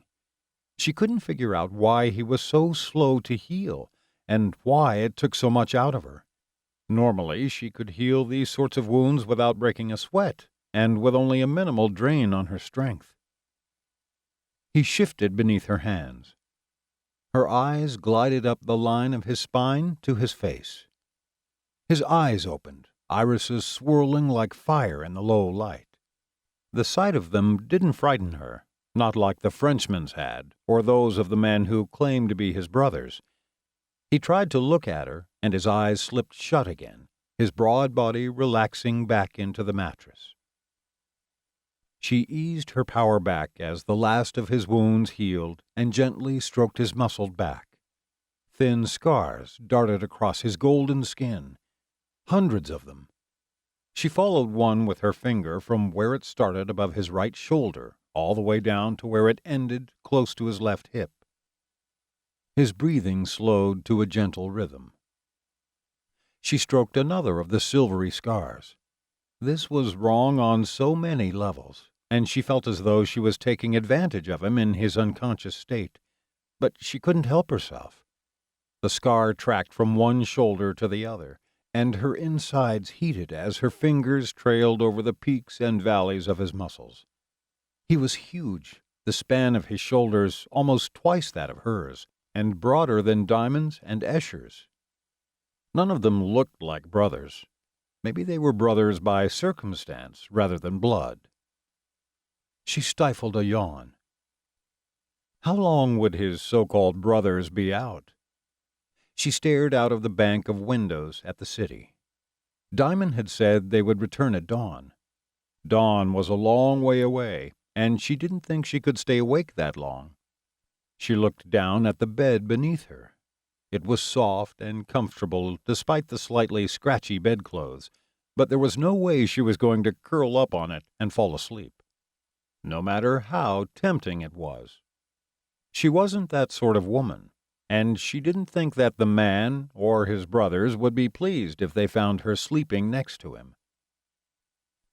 Megan stood and yawned loudly this time. Her eyes watered and she rubbed them. She pulled the covers up and smoothed them over the man's shoulders. She had done all she could for him, and now she had to take care of her own needs. She trudged back into the pale living room. The door tempted her, but she turned away from it. She really did believe that Diamond would track her down and kill her if she left. She had somehow survived a fight between two powerful men tonight, but only because one had protected her from the other. If Diamond came after her, she didn't think the man would protect her from him. He would side with his brother over her. She towed her black trainers off and picked them up, crossed the room to the red couch and set them down beside it. She pulled her black jumper off next and frowned at how soggy it still was. She would catch a chill sleeping on the couch in just her damp jeans and dark pink camisole. Her eyes snuck back to the bed, and she forced them away. They settled on the beautiful motorcycle in the small open room next to the bedroom. She dropped her jumper onto the arm of the couch and squeezed between the ebony coffee table cluttered with magazines, DVDs, and a pizza carton, and the dark red armchair that stood close to the dividing wall. How had he got the motorcycle up to his apartment? Escher had teleported with her. Perhaps they could teleport with objects, too. She would have to ask her protector when he woke up. She pushed the ebony coffee table aside so she could move around without banging her legs on it, and glanced at the door again. She couldn't leave, even if she was free to do so. She couldn't leave the man alone. What if he needed her? Megan lay down on the dark wine-colored couch opposite the black entertainment center. The material was itchy beneath her. How could such expensive-looking furniture be so damn uncomfortable? She shuffled until she was finally more comfortable and tried to remain awake, fighting the rising tide of fatigue within her. She picked up one of the magazines from the table and flicked through it, reading the articles but not taking them in, her motions slowing until she was just staring at the pictures, her mind on the man in the other room, the two who were his brothers, and the one who had attacked him. 4 men with powers even more incredible than hers were. Tonight had been strange and somewhat exhilarating, but something told her that it wasn't over yet. When tomorrow came, the sun would dawn on a new world for her, a place with people who were like her, and she would finally know where her powers had come from. She would have the answers she craved and a world where she belonged. A world that felt dangerous and dark. Megan's eyes drifted closed. A world with powerful warriors. Her protector swam into existence in her dark mind and hurled a fireball at another man, a man who turned glowing eyes on her and smiled cruelly. A world with demons. Chapter 4. Ares woke feeling as though he had drunk from the river Acheron and gone 10 rounds with a Gorgon. His head pounded so hard that he couldn't think straight, and he didn't want to open his eyes until he was sure his bedroom was dark. Every bone in his body throbbed deeply, making it difficult to keep from twitching restlessly.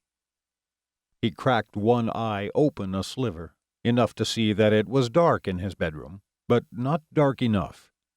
What little light there was stabbed his retina, sending shooting pains down his optic nerve to the base of his skull. What in the name of the gods had happened last night? He groaned, gritted his teeth, and pressed a hand to his head. Rolling onto his side was a mistake. The action sent fire ripping through his shoulder, and he moaned low and long. He had definitely been in a fight. How it had ended and how he had gotten home were beyond him, though. He eased his eyes open little by little so they adjusted to the painful dim light. He did recall losing a tooth. He brushed his tongue around his mouth. All of them were back, so he had been asleep for over 7 hours straight. He pushed his red covers off and stared down at himself. Who had put him to bed? Certainly not him, because he was wearing his black trunks, and he preferred to sleep in the nude. A quick scan of his body revealed 0 damage, just the way he liked it. He eased into a sitting position. His clothes from last night were in the corner of his bedroom, close to the open side that joined it to the living room. They were folded and stacked. Escher? The man was a neat freak. Had to be Escher who had put him to bed, But what had his younger brother been doing in New York? Aries swung his legs over the edge of his double bed and pushed onto his feet. He stumbled forwards and hit the wall, grasping it to stop his knees from giving out beneath him. Damn! Whatever had happened, he was still feeling the effects of it now. His muscles ached, but he straightened, ignoring their protests and stretching them to loosen them up. He held on to the wall and walked as far as he could with its aid, and then risked it. He let go of the wall, and his legs didn't give out. Progress, but he still couldn't figure out why he was feeling so weak. He crossed the short distance to his clothes, fished his black coat off the top of the pile, and held it up in front of him. The back was ruined, riddled with holes that were scorched around their edges. His dark eyes widened, and cold stole through him. He dropped the coat, stared at his hands, turning them palm up, and called his power. Nothing came. He focused harder, determined to bring fire to his fingertips. Still nothing. The cold inside him spread icy tendrils until it seized all of him, leaving him chilled to his core. He breathed hard, eyes locked on his fingers, struggling to come to terms with what he was seeing and what he was feeling. His power was gone. It couldn't be gone. He was just tired and sore from the fight against that demon. That was all this was. His energy was low, and his body wasn't responding because of it. There was no reason to panic. With a little more rest, he would make a full recovery. He would. There was absolutely no reason that he wouldn't. His chest burned, and he looked down at the spot above his heart, along the line between his pectorals. It flickered between perfect skin and a blistered red patch. He clutched it as pain seared him, as hot as the deepest pit in the underworld, and ground his molars together. The demon! The bastard had touched him there, and then it had been able to use fire. He had stolen his power. Aries growled and leveled a punch at the wall, slamming his fist into the plaster and denting it. Fire, but not the sort he loved with a passion, chased through his bones, and his shoulder throbbed madly. What was he supposed to do now? He had never been without his power before. None of his brothers had either. He wanted it back. He felt naked without it, weak despite his immortal strength and other abilities. He had cursed his power since arriving in the mortal world 2 centuries ago, and had dreamed countless times of how good his life would be without it, with the ability to touch again, and be touched without fear of hurting someone. But now that it was gone, he wanted it back. Aries glanced at the world drenched in evening light outside his window. He would get it back. He stalked across his apartment and shoved the door to his bathroom open. He slid the clear door of the double-width shower open and switched the water on, swinging it straight over to hot for the first time in his entire life. He would get himself warm, and then he would call his brothers. They would be able to help him, and he needed to tell them what had happened and his suspicions about the gate. He stripped off his underwear and stepped into the shower. The hot water beat down on his body, easing tired muscles and melting the ache away. He stood under the jet, letting it cascade over him and waiting for it to heat his body back to the temperature he had grown to like. It didn't. He hung his head forwards, pressed his palms into the tiles, and closed his eyes. The hot water bounced off his arms and shoulders, scorching his scalp, but he still couldn't get warm. His blood still felt like icy sludge in his veins. Fear. He cursed and slammed his fist into the tiles, splintering them. He was still powerful. There was no reason for him to get jittery just because he had to rely on his strength now and other powers. It was just temporary. He would have his fire back before he knew it. He really needed to speak to his brothers. Escher hadn't come alone last night. He remembered Diamond being there too. He didn't remember calling them, though. Aries switched the shower off and stepped out of the cubicle. He grabbed a fresh white towel from the pile on the oak vanity and stared at it. It was strange not having to worry about setting it on fire. He was in a foul mood, one so black that under normal circumstances he would have to exert all his willpower to keep his flames under control. Now there was no risk of setting the towel on fire, or his apartment. He had wanted to feel this way for so long, had thought it would be great to be like the majority of his brothers, able to touch things without fear of setting them alight. It turned out that he didn't like it at all. In fact, he hated it. He dried himself off, wrapped the long white towel around his waist, and grabbed a smaller one from beside the sink. He rubbed it against his overlong, tawny hair, rehearsing how he was going to break this to his brothers. Not only had a demon got the better of him, twice, but it had taken his power, too. Talk about embarrassing. He was never living this one down. Gods only help him if his father found out what had happened. He trudged out of the bathroom and frowned as a soft scent curled around him, bringing him to a halt as it filled his lungs with warmth and soothed the ache in his head. What in the gods' names was that smell, and where was it coming from? His body tensed, every inch of him going rigid in response to the delicate scent of evening sunshine and night-flowering jasmine. Every inch. His eyelids slipped to half-mast, and he drew in another slow breath of it, holding it in his lungs and savoring it. He had never smelled anything so sweet and tempting.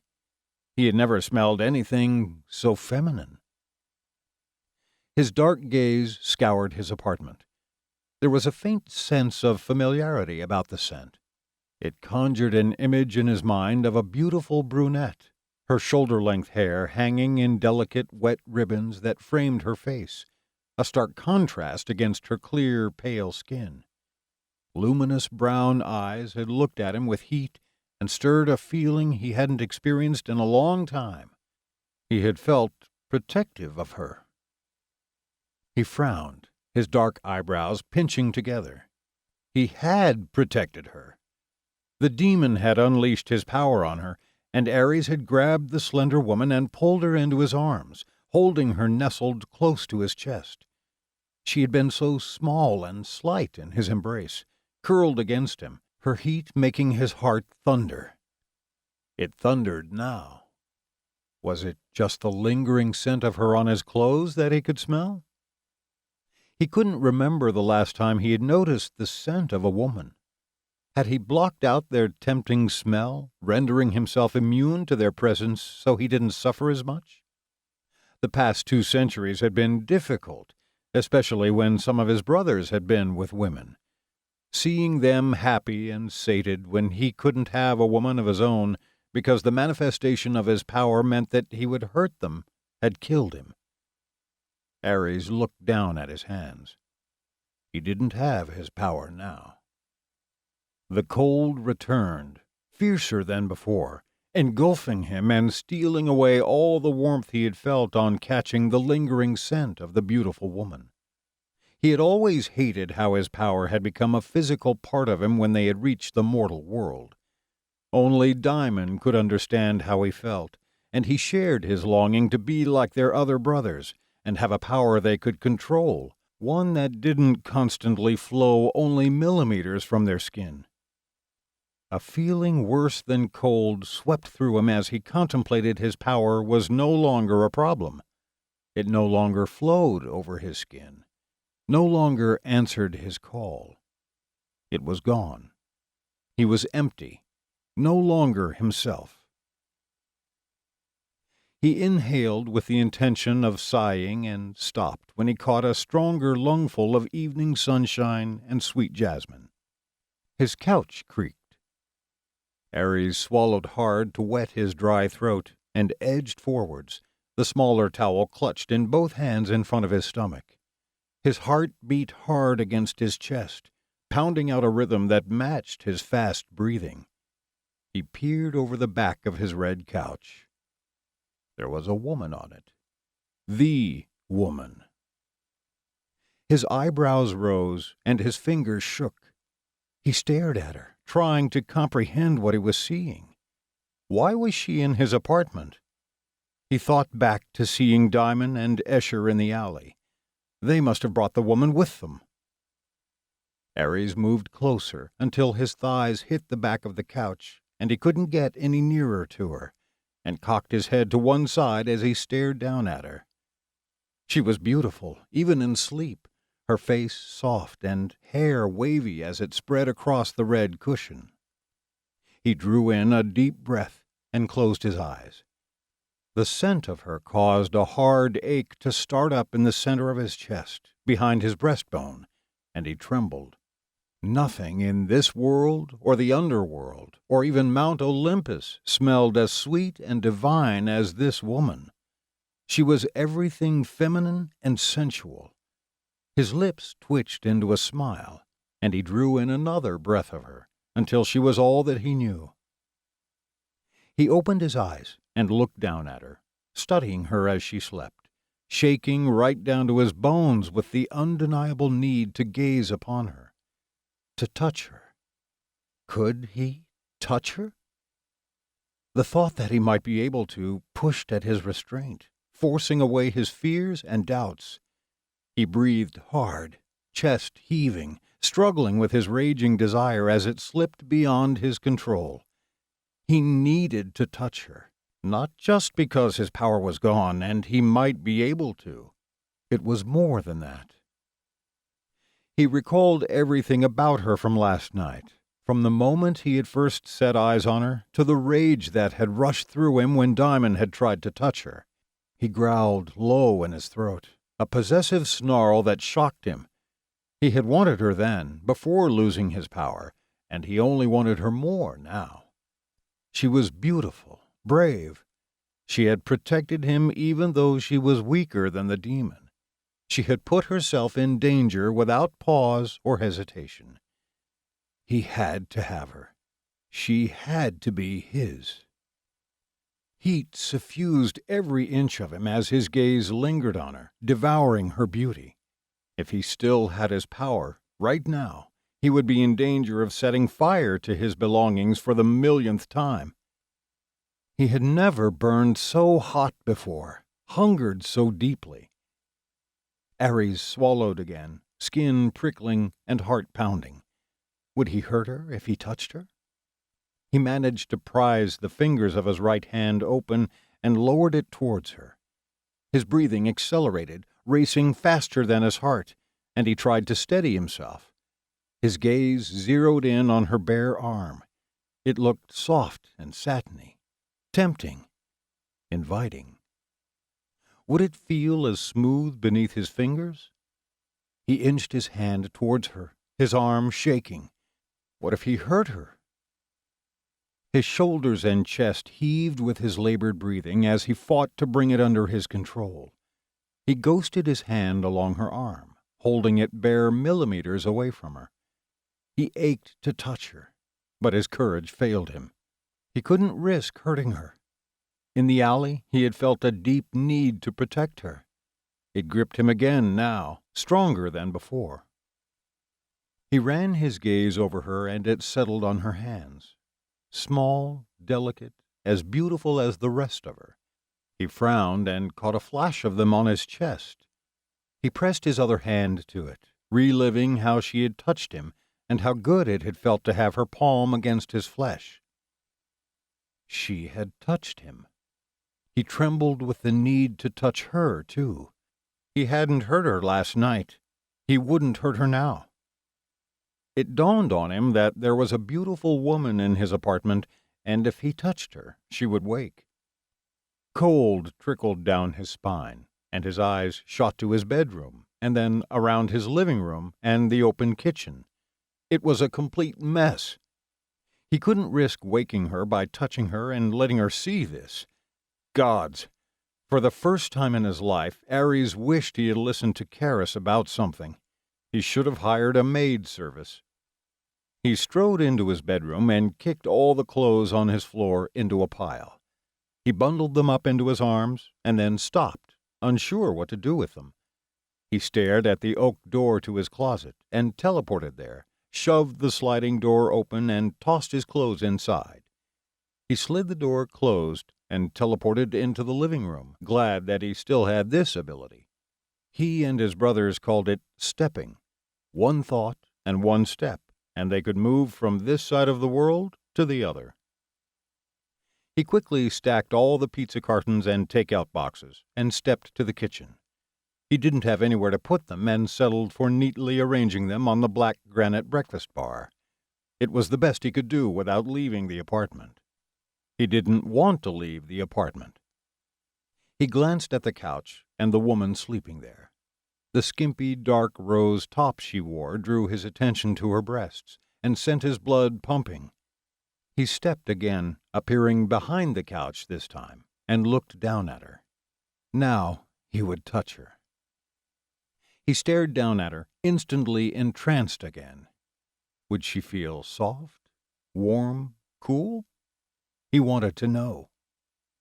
He drew in a fortifying breath and leaned over her, determined to touch her this time.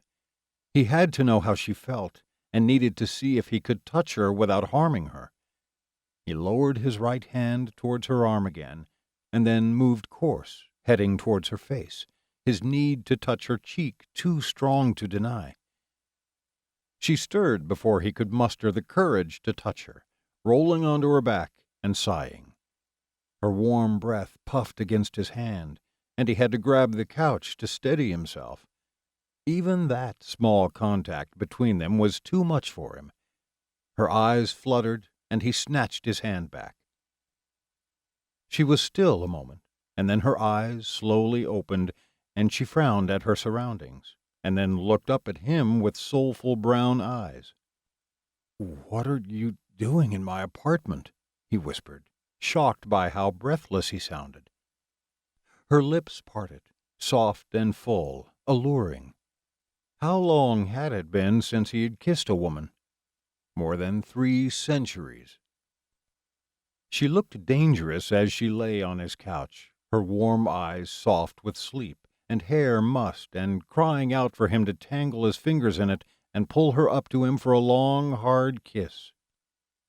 She blinked slowly, long black lashes shuttering her beautiful eyes, and then smiled. His heart thumped. His breathing stuttered. He had never felt so weak and defenseless. He had never wanted anything as much as he wanted her. And he would have her. She would be his. Chapter 5. Megan woke on the couch, stiff and sore, and beyond irritable and tired. Her gaze scanned the unfamiliar apartment, and she frowned as everything came back to her. It explained her lingering fatigue, but not the tightness in her back.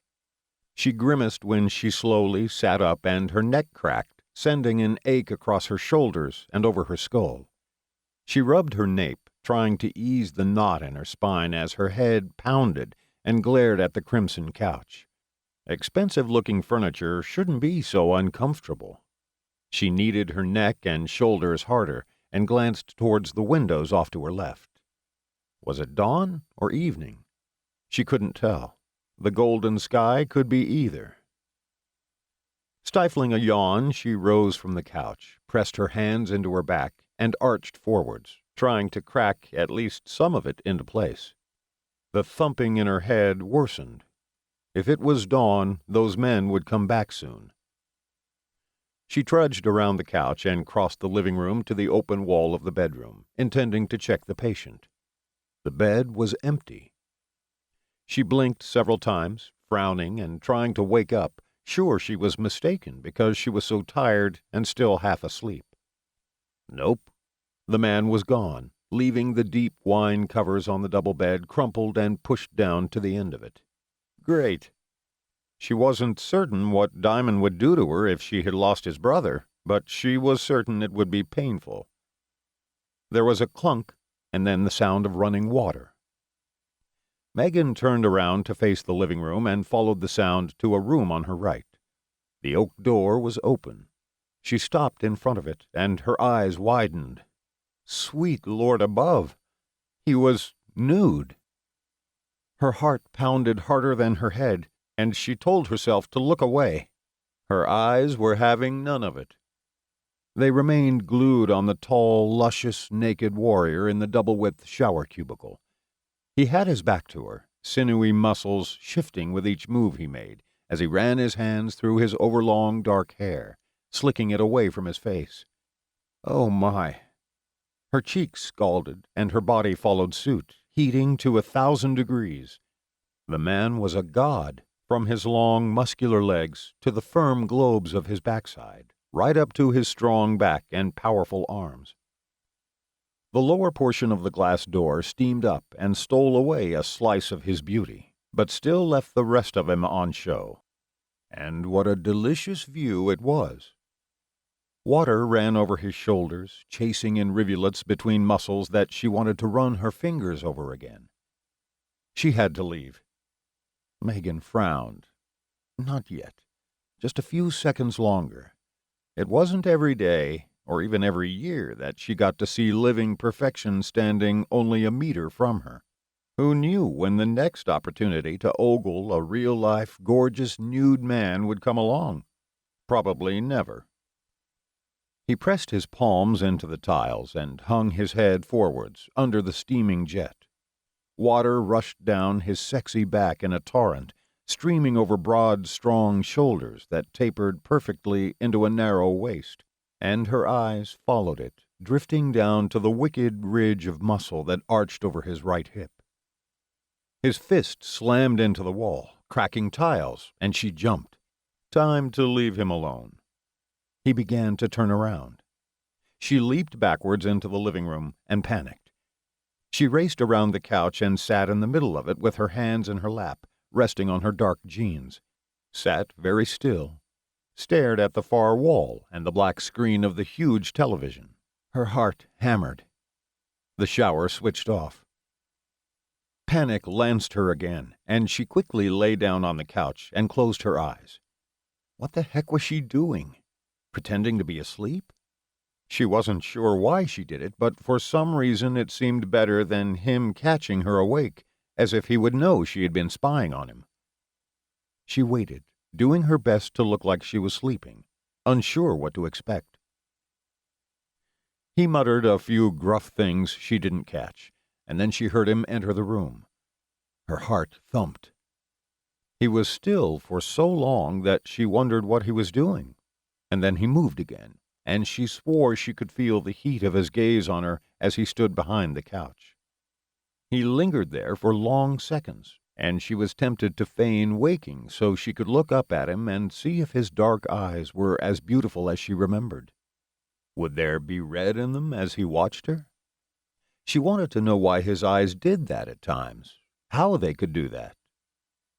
He moved away before she could pretend to wake, and she cracked an eye open. He was in his bedroom, wearing only a white towel around his waist and looking just as delicious as he had in the shower.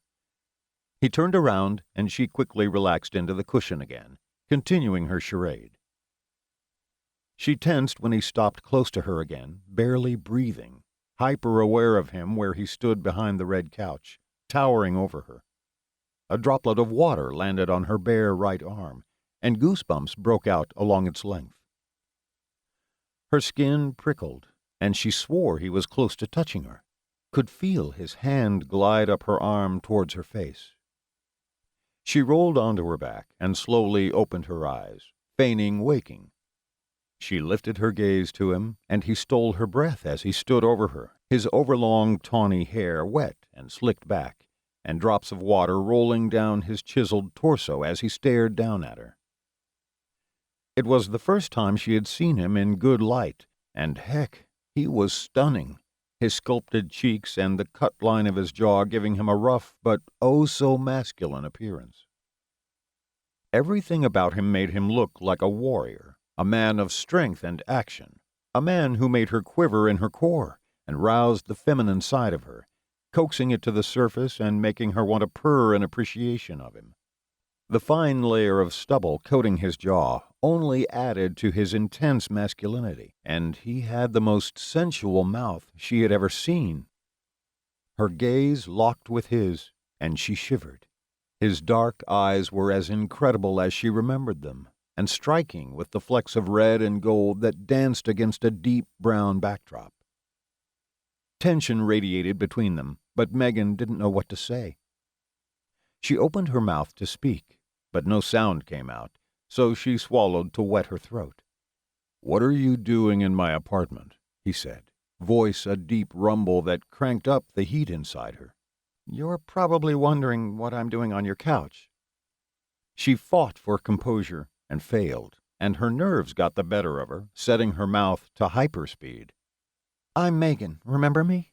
You probably don't. You were in a fight in the storm against this man, and he hurt you, and did something. I shot him, and then things got worse, and these two men appeared and claimed to be your brothers. They weren't very nice, and I tried to shoot them too, but the gun froze up, and then they grabbed me and brought me here and made me heal you.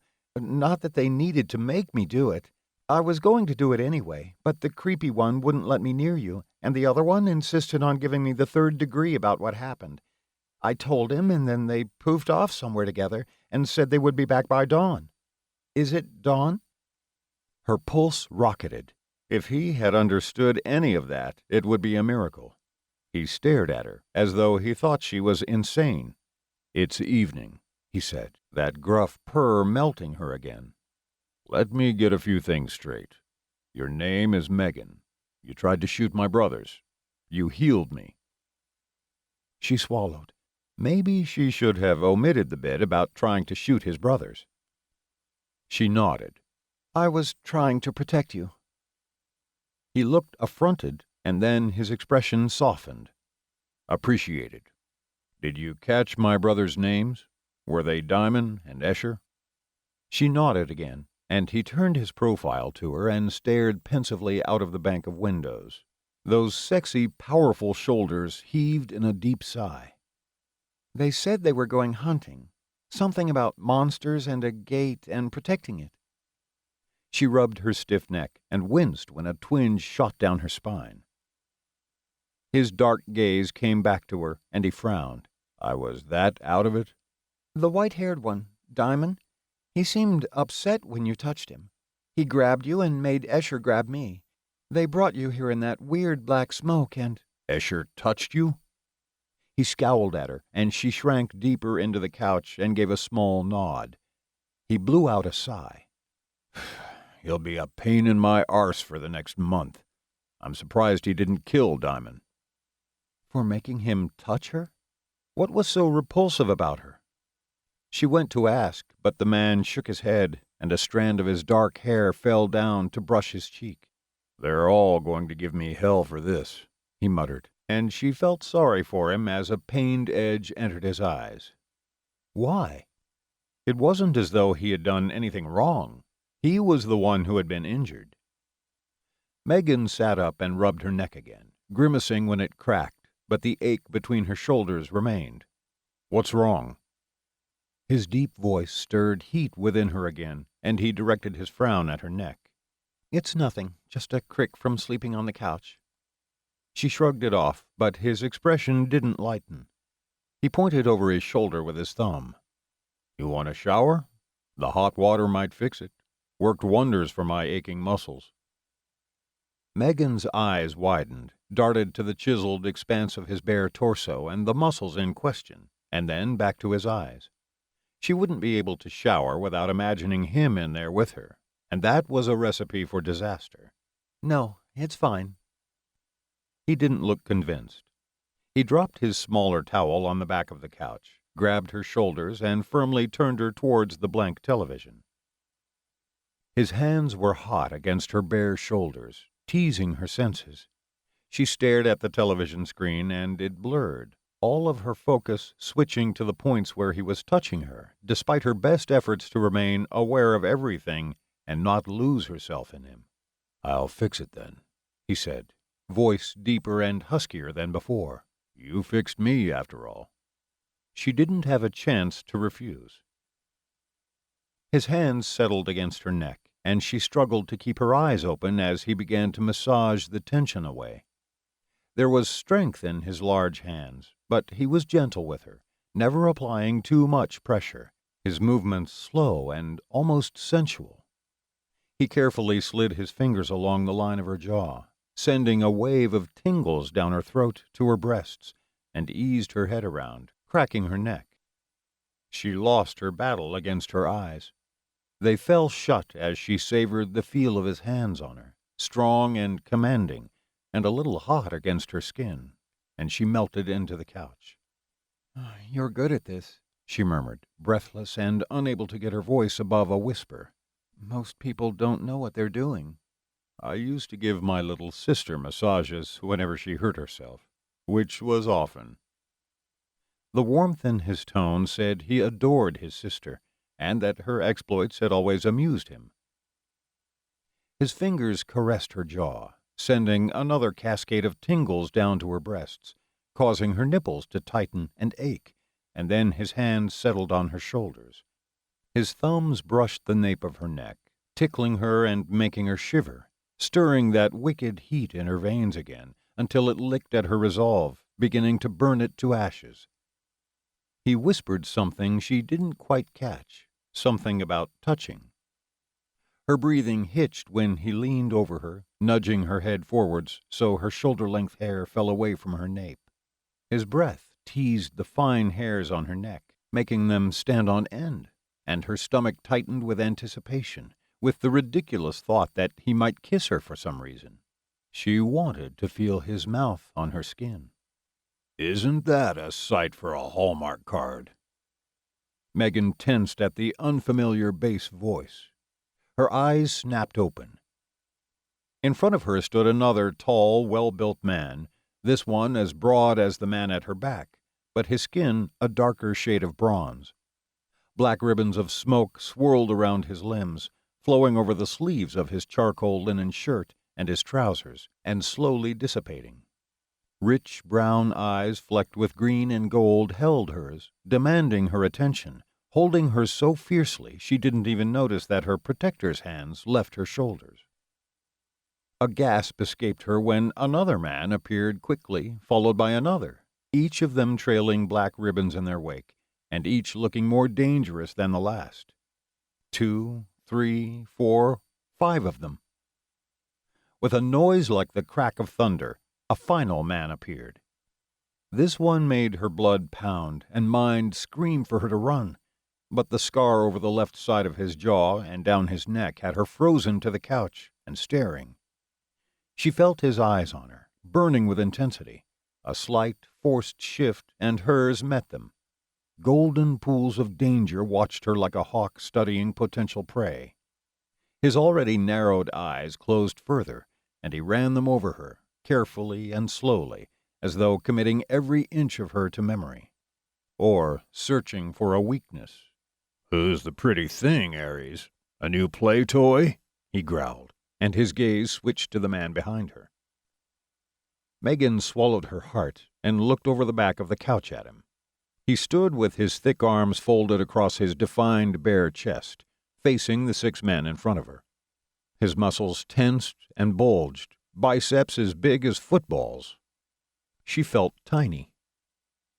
She looked at the other men, and that feeling didn't go away. They were all tall, and all of them looked as much a warrior as her protector was, even though their physiques ranged from slim to broad. The 2 from last night were amongst the group, situated near the back, close to the small open room with the motorcycle. Diamond's pale blue eyes shifted from Escher to her, and she dropped her gaze to his dark jumper that reached to his jaw. He always covered so much skin. He had frozen the gun last night, and had come close to freezing her hand, too. Did that power have something to do with why he kept himself covered and wore black leather gloves? Escher seemed more relaxed this evening, his deep blue gaze fixed over her head on his brother. There was relief in his eyes, warmth that she had never expected to see, or believed him capable of feeling. It almost made her jealous that she had never had a sibling to care about her welfare, or love her as much as he clearly loved his brother. He didn't scare her as much today, and she took advantage of him being occupied and ran a glance over him. He had swapped his blue-gray shirt and black T-shirt for a casual button-down black shirt tonight, wearing it with the tails hanging over his dark blue jeans, and a light blue scarf wrapped loosely around his neck. His black hair had been tied in a topknot at the back of his head, revealing the closely shorn sides of his head and long sideburns that reached the lobes of his ears. Both Diamond and Escher were wearing their long black cotton coats again, and she noticed that Escher's had a sapphire blue lining that matched his eyes. A few of the other men wore a similar garment over their dark clothing.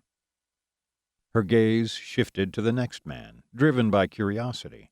They were all staring at her, so she figured she would stare back at them. It was only fair. His long black coat had a stormy silver lining, a contrast to his pale blue eyes and blonde ponytail. He looked much younger than the others, on the late 20s side of the scale, and far lighter, too.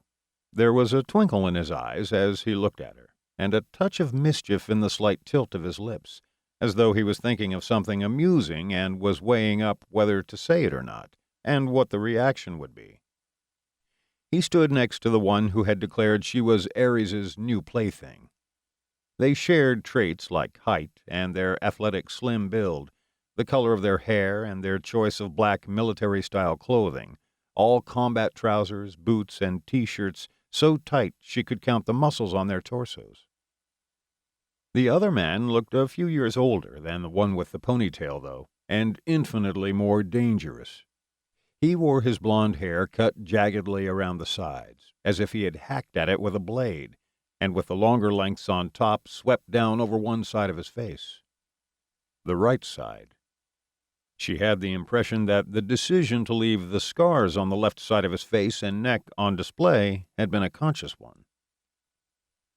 The younger blonde seemed quiet and serene compared with the darkness and violence that haunted the other one's expression. Megan frowned. If all of these men were brothers by blood, not circumstance, then their mother had been busy. There had to be only 2 or 3 years between each man. She couldn't imagine what trouble they had caused as youths, or how hard it had been to raise 7 sons. Their mother probably deserved a medal. Or several.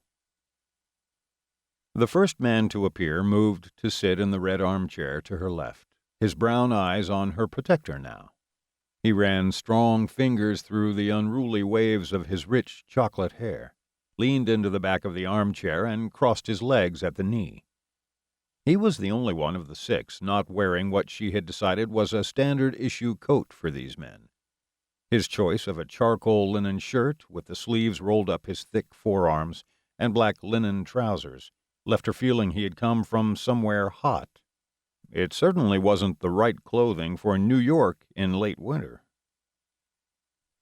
The final man stepped forward, coming to stand in front of her. Megan shifted her gaze and looked up the height of him. He was at least an inch taller than her protector, and incredibly elegant as he moved with fluid grace. His long black coat hugged his slim figure, and he wore a pristine black dress shirt tucked into his pressed black trousers, coupled with polished leather shoes. The other men all looked at him. Was he their leader?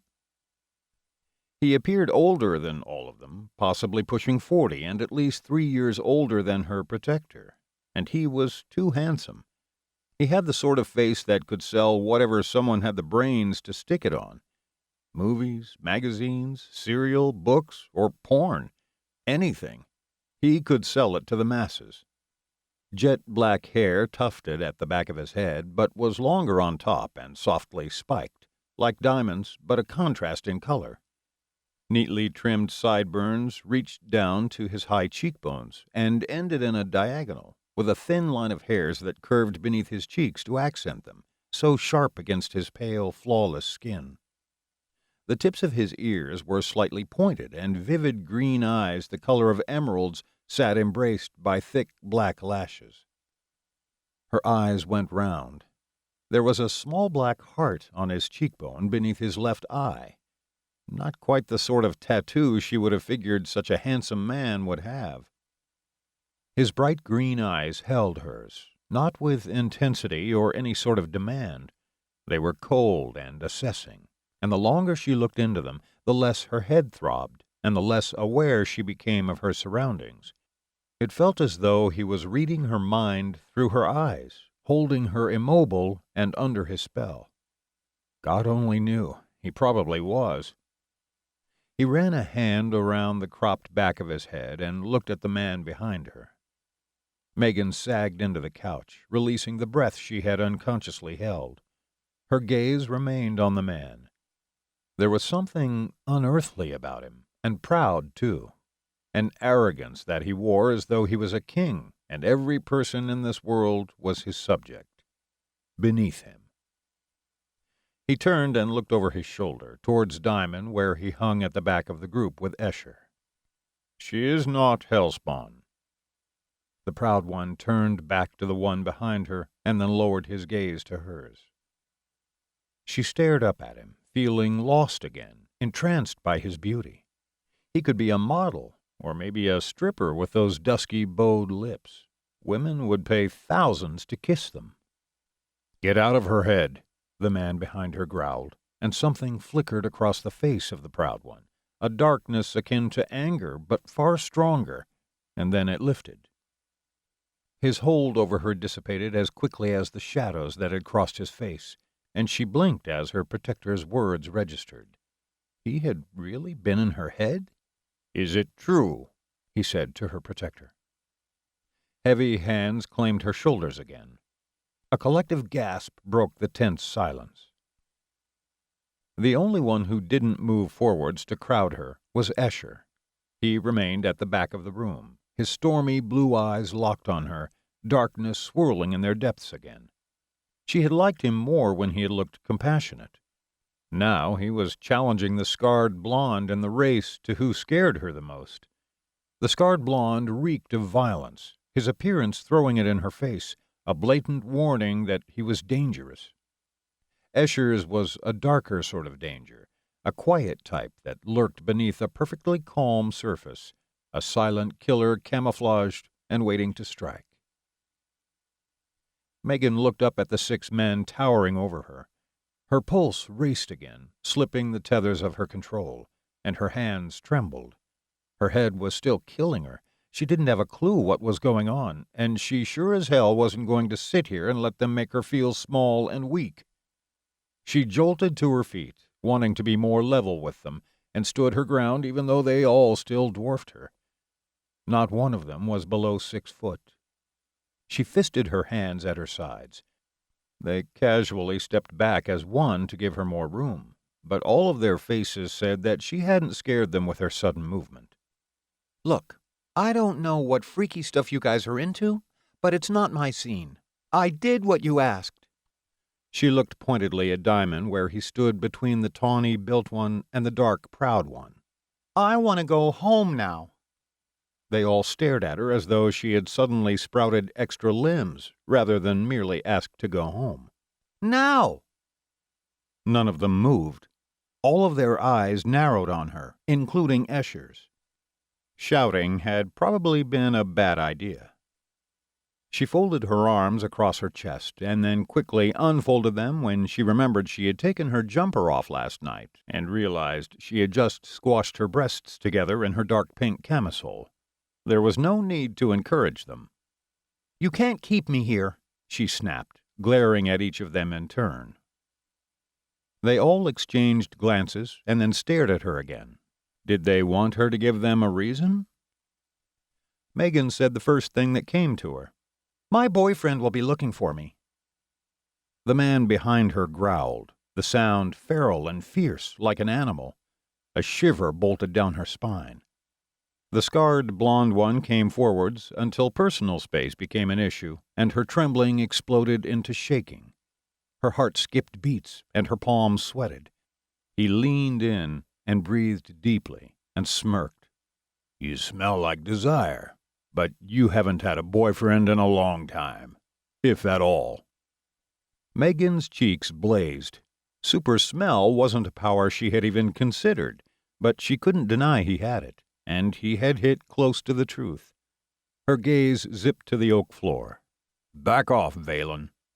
Her protector's deep voice curled around her, and she blinked as she realized he had moved around the couch and now stood between her and the men. He stretched his left arm out in front of her, forcing the others to back away and keep their distance. Megan's eyes roamed up his sensual bare back to his profile. He was protecting her again. The man named Valen glared at him. "Do as he says." The proud one this time, and the edge to his voice said that it was a command. The group moved back, and she felt she could breathe again. He was definitely their leader. He looked down at her. "Megan, is it?" She nodded. "I am told you have a power. Diamond believed you were hellspawn, but that does not appear to be the case." He had said that word twice now. Hellspawn. "Is that like a demon?" she said, and their eyes narrowed on her again. "No, it is different to a demon, and I do not think the picture you have in your head is correct for either species. They are not monsters, Megan. They look like you or I, only they are nothing like us." Oh, that explained nothing. She looked at her protector, and he turned his head and glanced down at her over his shoulder, his dark eyes meeting hers and sending a shiver down her spine. "The man last night was a demon?" He nodded.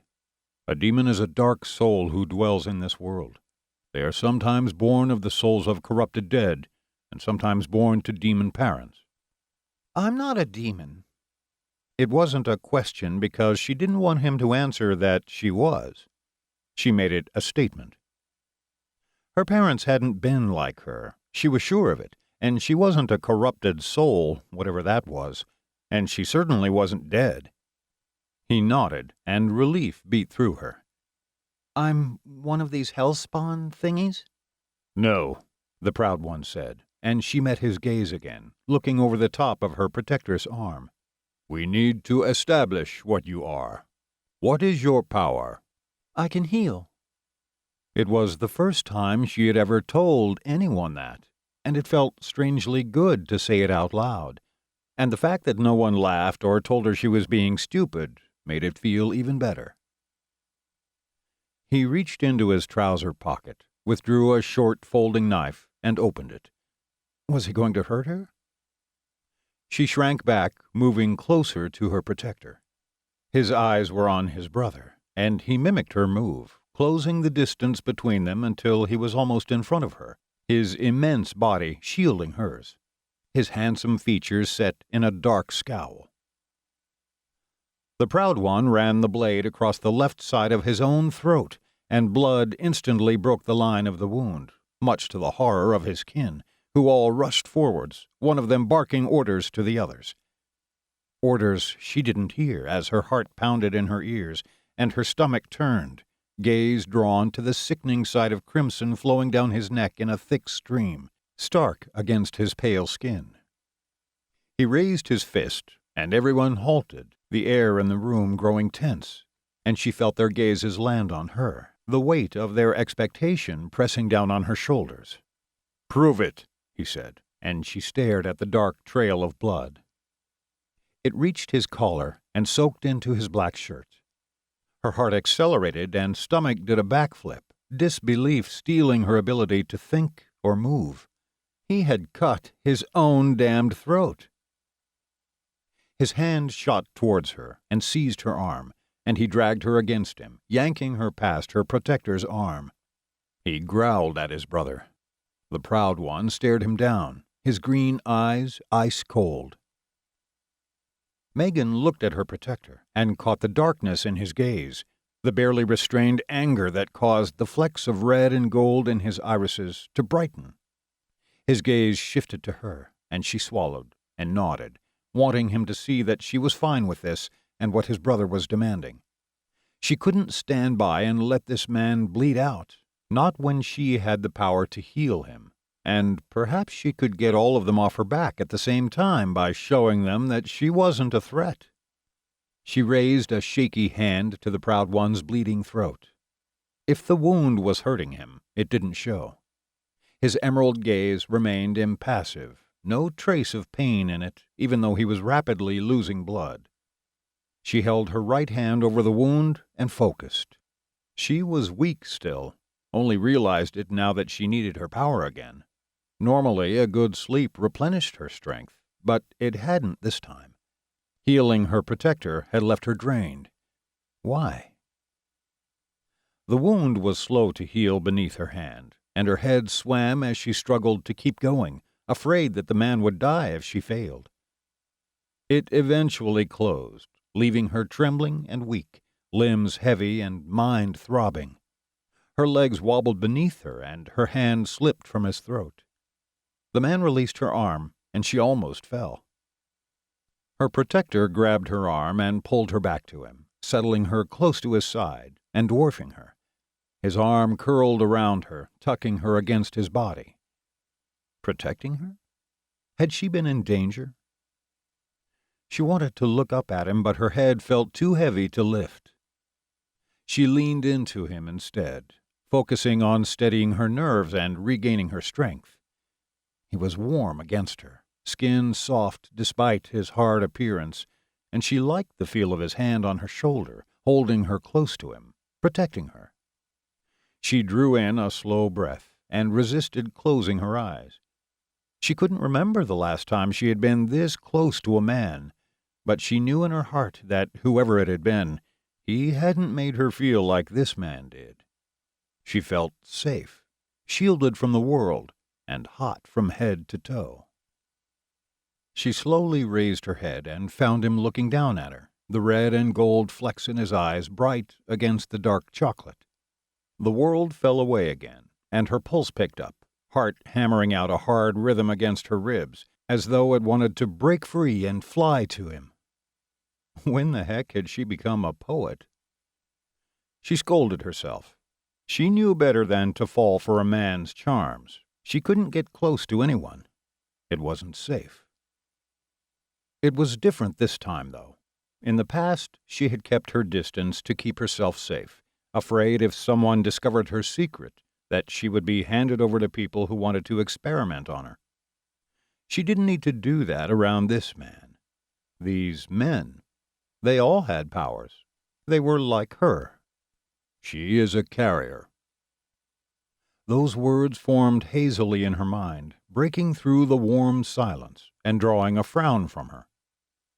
She lowered her gaze from her protectors and looked blankly at the proud one. He casually wiped the blade on the sleeve of his black coat and stared at her. Perhaps, the tawny built one said, and a murmur of agreement ran through the group. Carrier? A chill ran over her skin. Like a disease? Her eyes leaped back up to meet her protector's ones. He shook his head, unruly strands of his dark hair falling down to skim his stubbly jaw. His eyes remained locked on her, focused with intensity that heated her outwards from her core. It means that one of your parents was a hellspawn. Diamond's words sank like lead through her, dragging her insides down. Megan wasn't sure what sounded worse, being a carrier of a disease, or the fact that either her mother or father had been something like these brothers. Her skin prickled, and her heart picked up speed again, causing her head to spin. She wasn't strong enough to listen to this. Not right now, not after healing the leader of these men. She felt sick. She thought she had known her parents. Did either of your parents ever display a power like yours? The proud one moved closer to her, and she couldn't take it.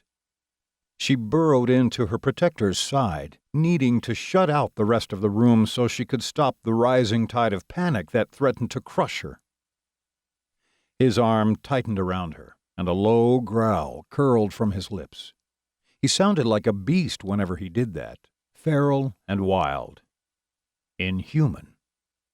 She trembled against him, her palms on his chest, struggling to comprehend what the others were saying.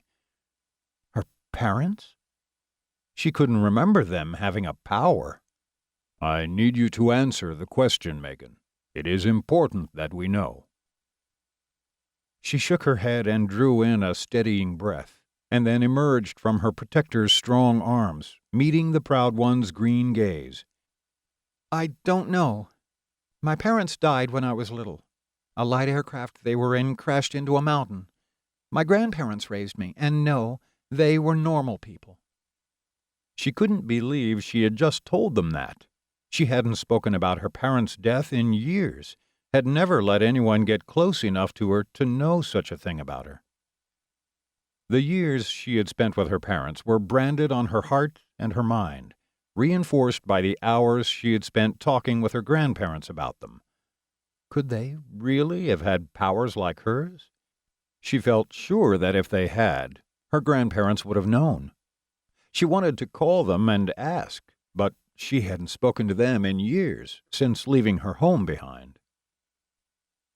Her protector's arm tightened further, drawing her closer to him. His other hand shifted and slid along the length of her jaw, luring her into looking at him. It may not have been your parents. It's more likely that hellspawn blood entered your family line generations ago. There was small comfort in that, but it still meant that someone her grandparents had told her about had been responsible for the power she had, and was the reason she couldn't lead a normal life no matter how hard she tried. No one in my family besides me has powers. Wouldn't others have powers too? Not necessarily. The sound of his deep voice and the lightness of his hand on her face sent warmth curling through her. It can skip generations or lay dormant until a certain event triggers it. When did you first realize you had a power? Her eyebrows pinched together. She hated thinking about that day. There had been so much blood, and she had been so scared, terrified not by what had happened, but by herself. I was 18. I was hiking in the mountains like I did most weekends and heard a scream. I thought maybe a bear had attacked someone. I ran in the direction the scream had come from. She closed her eyes, and images flashed across her mind. Bad move. She opened them again and fixed them on his, using them as a focus point so the memory of that day didn't sweep her under. I found a woman caught on a short ledge down from the path. There was blood everywhere. She looked so scared. His hand shifted against her face, soothing her colliding emotions and giving her something else to focus on. I tied off a rope and made it down to her. Her ankle was broken, badly. It was... She swallowed her desire to be sick. I radioed for help and then set about making a splint for her. When I touched her ankle, the skin began to close. It scared me, and I didn't want to touch her again, but she was going into shock and... She needed your help, so you helped her. You don't have to put yourself through this, Megan. His hand settled against her cheek, and the heat in his dark eyes backed up his words. She nodded, but continued, needing to finish. I touched her again, and nothing happened. I thought I had imagined it, you know? The adrenaline getting to me, or something crazy like that. 2 years later, I found a deer caught in a trap. I wanted to free it. When I grabbed its hind leg to hold it steady while I opened the infernal contraption, the wound from the wire healed. That was a very kind thing you did. His thumb caressed the line of her jaw, and awareness of the other 6 men in the room slowly crept back in. A cursory glance out of the corner of her eye revealed that they were all staring at her, or more precisely, the point where their brother was touching her face. Something was up. Whenever he touched her, a flicker of shock crossed their faces, as though he shouldn't be doing such a thing. Was she off limits? Escher had looked at her as though she was repulsive on more than one occasion. Didn't hellspawn mix with carriers? Her head ached.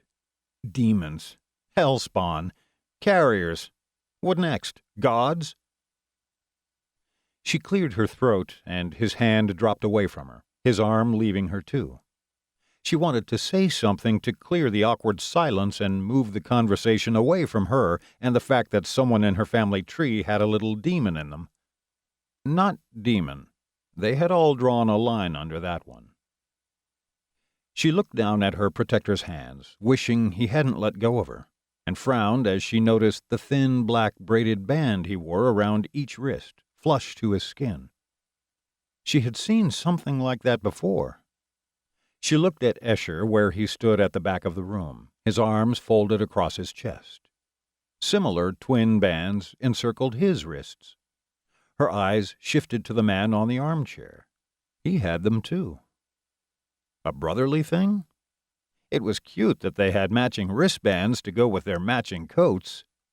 "You are definitely a carrier." The proud one broke the silence, and she wished he hadn't. She still wasn't sure what a carrier was, or a hellspawn, but neither of them sounded good. She had wanted an explanation about her power, and now that she knew where it came from, she wanted to go back to not knowing. She didn't want to think that somewhere out there she had other family, all of them with strange powers and called by a name that sounded like something straight out of a nightmare. Megan sank onto the red couch. "Are you feeling okay?" Her protector frowned down at her, and she wanted to say she was peachy, but she couldn't bring herself to lie to him. "I wish you hadn't told me." She pulled her legs up, hugging her knees against her chest. "I don't feel safe." His fingers flexed into fists at his sides, causing the muscles in his powerful arms to ripple and tense. "I will protect you," he said, voice a deep rumbling purr, and expression fixed in a hard, determined look. Her heart skipped a beat, and heat stole through her veins. His brothers raised their eyebrows. Megan smiled. She appreciated the backup. While the other men in the room all scared her to a degree, she felt safe around him, and he had been nothing but gentle with her, always shielding her from others, and even risking his life for her. She had only known him a short time, but her heart said that she could trust him. She now knew of 8 in this world with powers more incredible than her ability to heal, and she knew where her power had come from. She wasn't sure what to make of it, but she knew that her life would never be the same again. Neither would her heart. Her protector glanced down at her, his striking eyes locking with hers, stirring the heat within her again. His hands had felt so good against her. How would his caress feel? It would set her heart and body on fire, would brand his name on her soul, and would leave her forever changed. It would be dangerous. Megan stared up into his eyes, but it was a risk she was willing to take. Chapter 6. Aries was finding it hard to concentrate on business when there was a beautiful woman sitting on his couch watching him. Her gaze bore into him, heating him by degrees until he was burning inside, as hot as he had ever been. He had caught the looks his brothers had given him whenever he had dared to touch her. Touch her. He grinned inside at that, but schooled his features so his brothers didn't see it. She had felt soft beneath his fingers, skin cooler than his, but satiny and tempting. He had taken every excuse to touch her, but some of the times had been a gut reaction. Karis had poked around in her head. Aries hated it when his older brother employed mind tricks like that.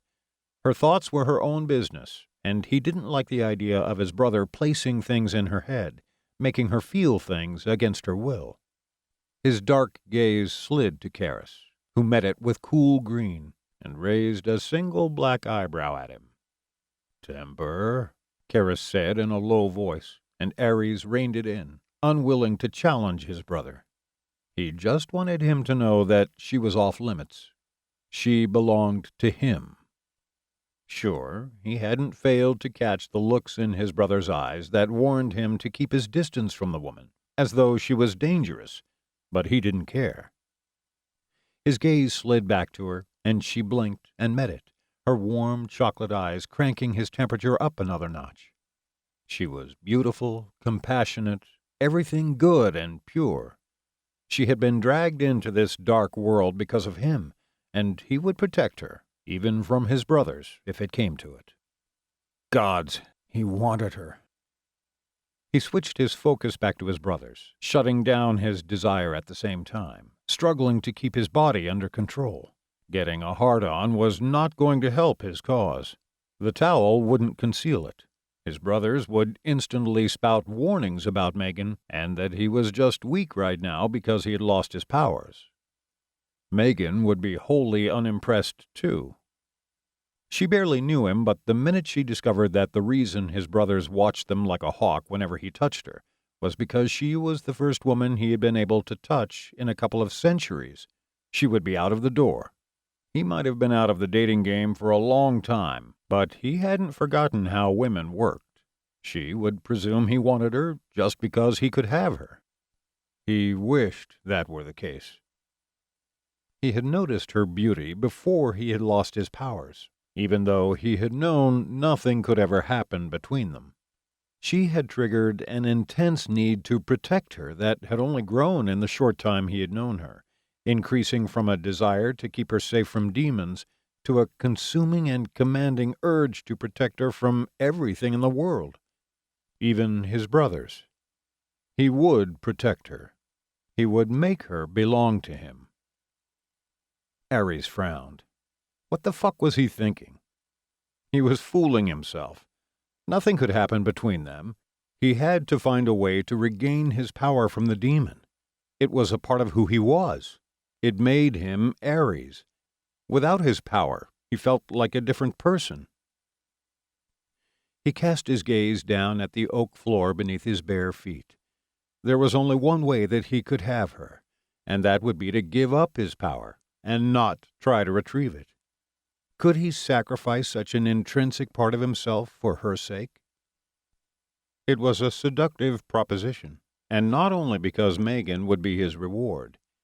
He had spent centuries exerting rigid control over his power, and it had been exhausting, had drained him more than he had ever realized. Now that he was without his power, he could see just what a burden it had been. Now he no longer had to control himself all the time. He no longer had to constantly master his body and wage war against his fire. Now he could touch without fear of hurting others, could lose his temper without fear of burning everything to ashes, and could live life in the way he had before his duty as a guardian of the gates between the mortal world and the underworld. Seductive. Dangerously so. "What are you going to do about it?" Karis said, and Ares raised his head and scanned the expectant faces of his 6 brothers. What would he do? What he needed to do, because he was a warrior, a guardian. Fulfilling that duty came before everything, even his own happiness. "I'll get my power back somehow." Those words almost stuck in his throat. It had to be done. He was strong without his fire, and had other abilities that he could rely on in a fight, as well as man-made weaponry at his disposal. But to protect the gate and his world, he needed his power. "You sure you want it back?" Diamond stared across the room at him. "Life without it might be nicer. You seem to have taken to it rather quickly. I mean, you have kept the woman here, and you seem rather close." Ares let that one go. The barbs edging Diamond's tone cut him, but it was his brother who bled. He could see it in his pale blue eyes. "Maybe you could let the demon hold on to your power for you while you get it out of your system?" Diamond's eyes darkened towards Sapphire. "I mean, it must be nice. You've certainly been taking advantage of it. You don't seem to be able to keep your hands off her." Megan gasped. Ares growled, "Do not test me, Diamond." There was only so much he was going to take from his little brother before he took him and his smart mouth down. Diamond was only shooting his mouth off to cover his feelings, but it was beginning to piss him off. He didn't want to deal with this in such a public arena, and definitely not in front of Megan. She didn't deserve to hear such filth spoken about her. He knew Diamond was hurting. Hell, his brother probably saw this as a good thing, and might go off half-cocked looking for the demon so he could lose his power, too. so he could touch again. Ares couldn't blame him if he did, but Diamond didn't know how it felt to be without his power. It didn't feel good at all. It felt terrible. It might be seductive, might be what he had desired in the last 2 centuries, but now that he had no power, it felt as if part of him was missing. "Diamond," Karis said, his tone calm but commanding. Diamond folded his arms across his chest and looked out of the bank of windows at the night. How long before the leash on his temper snapped again? The darkness growing in his brother's eyes said it wouldn't be too long. Ares gave him 5 minutes at best before he felt the need to say something again. "I called you last night. Where were you?" Callistus's equally pale eyes verged towards stormy gray, and the strands of his blonde ponytail fluttered. A warning sign that his youngest brother was close to losing his temper, too. What was with his brothers tonight? He had screwed up, had lost his power, and didn't know how to get it back, but they were all acting as if their problem was bigger than his was. "Out getting my arse handed to me by a demon," Ares lied. It was better to throw his youngest brother a fabrication than the truth right now. He liked his apartment in the state it was, and didn't want Callistus to ravage it with a tempest. "We hunted him, but couldn't find him." The look in Escher's deep azure eyes as they began to darken said that if he had found the demon, he would have gladly butchered him for harming his brother. What the hell had he been doing in the city last night? Diamond should have known better than to bring him along to help him. Escher's now black gaze drifted to Megan. Ares shifted a step to his left, coming to stand in front of her, and his brother's eyes snapped back to him and narrowed. He didn't care what Escher thought about his protecting a mortal. He wasn't going to let her end up on the dangerous end of Escher's temper when she had done nothing wrong. She had protected him. He would protect her. "The demon could teleport," he said, hoping to draw Escher's attention away from Megan. "I will track him down and kill him." Marek tisked at him from the armchair. "Let's not be hasty. We don't know what will happen to your power if you do that." Ares silently cursed him for wrecking a perfectly good plan. Hunt, kill, end of story. He never had enjoyed planning and researching, and the sick glow in Marek's dark eyes said that he was on the verge of suggesting those 2 things. Normally, everyone left the plotting to Marek and Karis, because for some weird reason they practically got off on it. It was boring, and Ares didn't have the patience for it. All he needed in life was someone to point him in the right direction and unleash him. "Fine. I will track the demon down and beat the piece of shit to within an inch of his life, and make him give me my power back." That sounded like a great plan to Ares. Diamond smirked. "Or the demon will beat the crap out of you again. Don't expect me to come to your aid next time." Ares growled at him, and Callistus and Valen shifted out of the line of fire, heading to his right, towards the black granite breakfast bar of the kitchen. "Who asked you to come last night anyway? I was handling it," he snapped, and Diamond's grin widened. "Handling it?" Diamond laughed. "You would have been dead if it weren't for the carrier. And you asked me to come. She has a name, and I did no such thing." He couldn't remember doing it anyway. He might have. There were still patches missing from last night. Diamond took a step towards him, his grin still in place. "Oh, you did. Very specifically.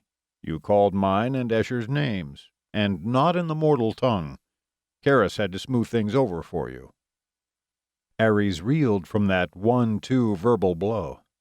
Not only had he called Escher to him when he had been injured, risking sending his younger brother over the edge, but he had spoken the language of the underworld and the mortal realm, and Karis had paid for it. His gaze shot to his older brother. "I'm sorry. They had no right to make you do that. I shouldn't have spoken it." Karis gave an easy lift of his shoulders. "It was not a problem. A mere scolding. They took into account your situation this time. Diamond is overreacting. Still, I screwed up. Royally. Is there anything else I did last night that I need to apologize for? Calling my arse out to New York in the pissing rain, Diamond growled, and Karras shot him a glare. Calling Escher out? There was no need for Diamond to make a point about that one. Ares knew he had screwed up by calling Escher to him, and it gnawed at his insides. Gods only knew what could have happened. Megan had been there, and from her account, she had threatened both Escher and Diamond with one of his guns. He closed his eyes, not wanting to contemplate how far south things might have gone. Escher would have gladly killed her. It was a miracle she was sitting on his couch and still breathing. "I like the rain," Escher said, tone casual despite the darkness in his eyes. "So, what are you planning to do about this mess?" Karras hesitated and then settled his left hand on Ares' shoulder. It felt strange to have his brother touch him again. He had forgotten just how cool his skin was, and the power that flowed through him. It seeped into Ares, imbuing him with strength. "You going to go crying to Mummy?" Those words leaving Diamond's lips were the last straw. Ares turned on him. "Get off my back, brother. You should know better than to piss me off." Diamond smiled. "I'm only saying that it's what you normally do. That was a long time ago." He took a hard step forwards, and Karras grasped his shoulder, holding him back. He knew he needed to get his temper locked down, knew he would be heading for a fight if he didn't, and that Megan would never want to look at him again. But he couldn't stand here and let Diamond insult him in front of her. Diamond knew exactly what he was doing. He was punishing him because he could touch again. He was trying to ruin things between him and Megan by making him look weak. Ares growled. Diamond held his black-gloved hands up beside his head. "Hey, I'm not the one who used to belch fire when he was being winded. Karras told me the stories." Ares gave him a tight-lipped smile. "No, but I do recall you freezing the entire west wing of the house when you sneezed." Ice formed over Diamond's leather gloves, glittering like diamonds. He paled and then gritted his teeth, his irises verging towards white, a sure sign that Ares had struck hard. "That's cold. You should know." "I wish you weren't so hot." Diamond bit his lip as though to stop himself, and Ares couldn't resist pouncing on that one.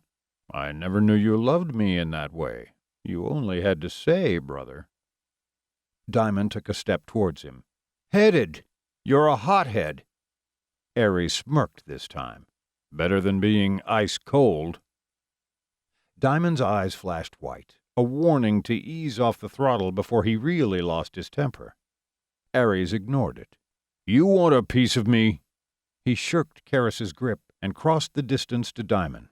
"Come on, let's go." "Without your power?" Diamond laughed in his face. "I would wipe the floor with you." He couldn't dispute that Diamond's power gave him a distinct advantage, but he had fought his brother countless times in the underworld, and sparred with him in this world, too. He was 70% sure that he could take him, and that Diamond wouldn't risk using his power and harming his brothers. "Want to bet?" he snarled, and the air in the room grew darker, colder. He clenched his fists. "I can still punch a hole through your pretty face." "Enough!" Karras appeared between them and shoved them both hard in the chest. Diamond hit the wall near Ares' motorcycle, and Ares stumbled backwards, catching his calf on the corner of the ebony coffee table and almost tripping over Marek's legs. Ares stared into Diamond's eyes. Diamond glared right back. Seconds ticked into minutes. He fought to calm down and get a hold on his hunger for violence, the itch to ignore Karras and take a swing at Diamond to put his younger brother in his place. They had always irritated Karras with their constant bickering in the underworld, and only the sense of solidarity they shared because of the problems with their powers had kept them from each other's throats in this world. Now, Ares didn't have a problem with his power, and Diamond was alone in his suffering, and Ares wasn't sure what he could do to make his brother feel better. Not getting in his face and backing off would probably be a good place to start. He turned away and froze when he saw Megan. She had curled into the corner of the red couch, holding her knees to her chest, and her dark eyes were enormous, flooded with fear that sucked the color from her face. Gods, he was a royal dick.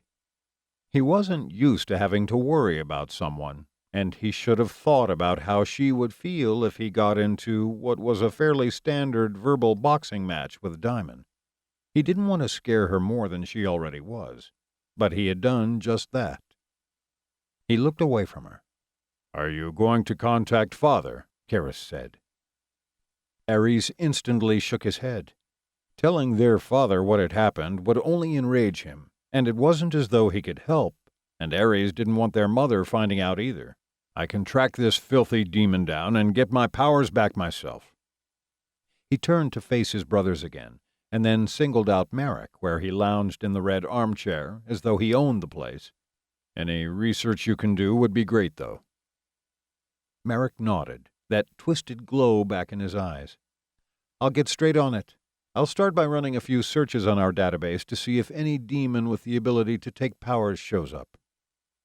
That was a long shot. They had all been filing reports on any demon they encountered since they had arrived in the mortal world over 2 centuries ago, but normally they did so after they had exterminated that demon. The chances of turning up a living demon in their reports was slim to none. He nodded anyway. "Do you want us to stay?" Karis said, and Ares shook his head again. "No," he said, his tone flat and hard, and then sighed. "But thanks for the offer. The gates need you. If I have a problem, I'll call. There is one thing, though." "What?" "This demon. He was far stronger than I anticipated, which means he's much older than the average demon we deal with, and he didn't seem interested in the gate." "He saw it?" Karis frowned, and his eyes darkened a full shade. Ares nodded.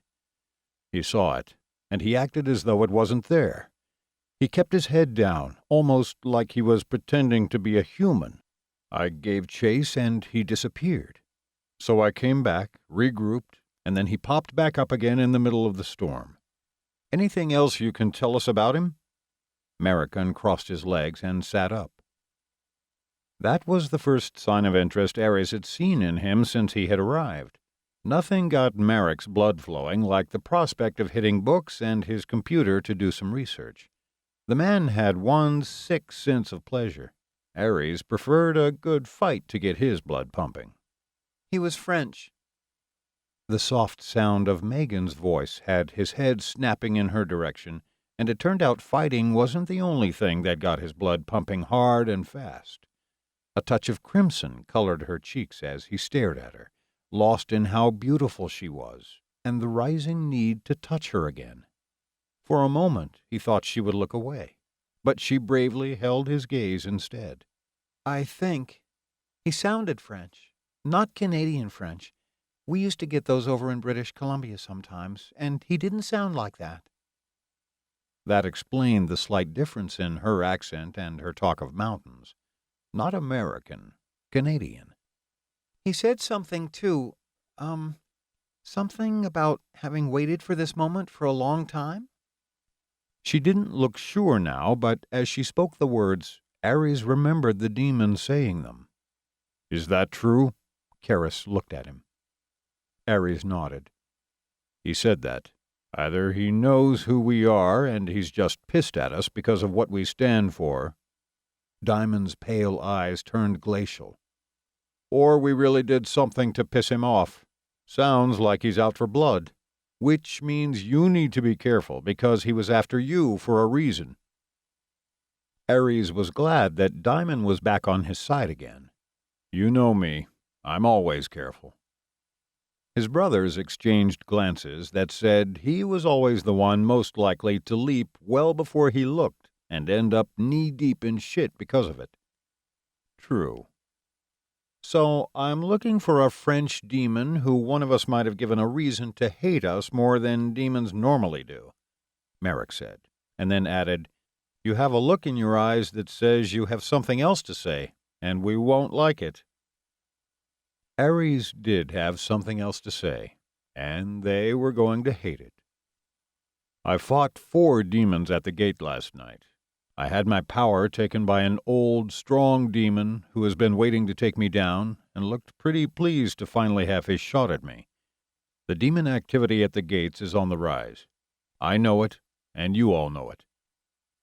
He ran a glance around the room, and everyone nodded except Karis, who pinned him with a dark look. I know that there have been times in the past where we've seen this sort of sudden increase, and it has turned out to be nothing. But things are different this time. Spit it out, Ares. Rome's other world looks to be getting worse. That's what you want to know, isn't it? Valen growled, his golden eyes dark. London and Paris are looking pretty shitty, too. Callistos' words earned him a sharp glare from Karis. What? You know it's true. Something is coming, and I don't think it's going to just blow over like it has the past few times. We need to make preparations. Ares caught the edge in Karis's eyes that warned not to issue commands as though he was the leader. Strange, considering Karis had never played the role of Big Brother in the centuries before their father had sent them to the mortal world. He had left that to Ares. I will track the demon and capture him, and we can question him. But I can't ignore my gut on this one, Karis. Karis held his gaze for long seconds, and then nodded. Fine. I want nightly reports on gate activity and demon sightings, and on the other world. Marek will research this demon. Ares will capture him and bring him in for questioning. That means you have to bring him in alive and still able to talk. I know you want payback for what he did to you, but we need answers. Understood? Ares understood perfectly well. He cracked his knuckles and smiled. Karis had just given him the green light. Ares was going to war.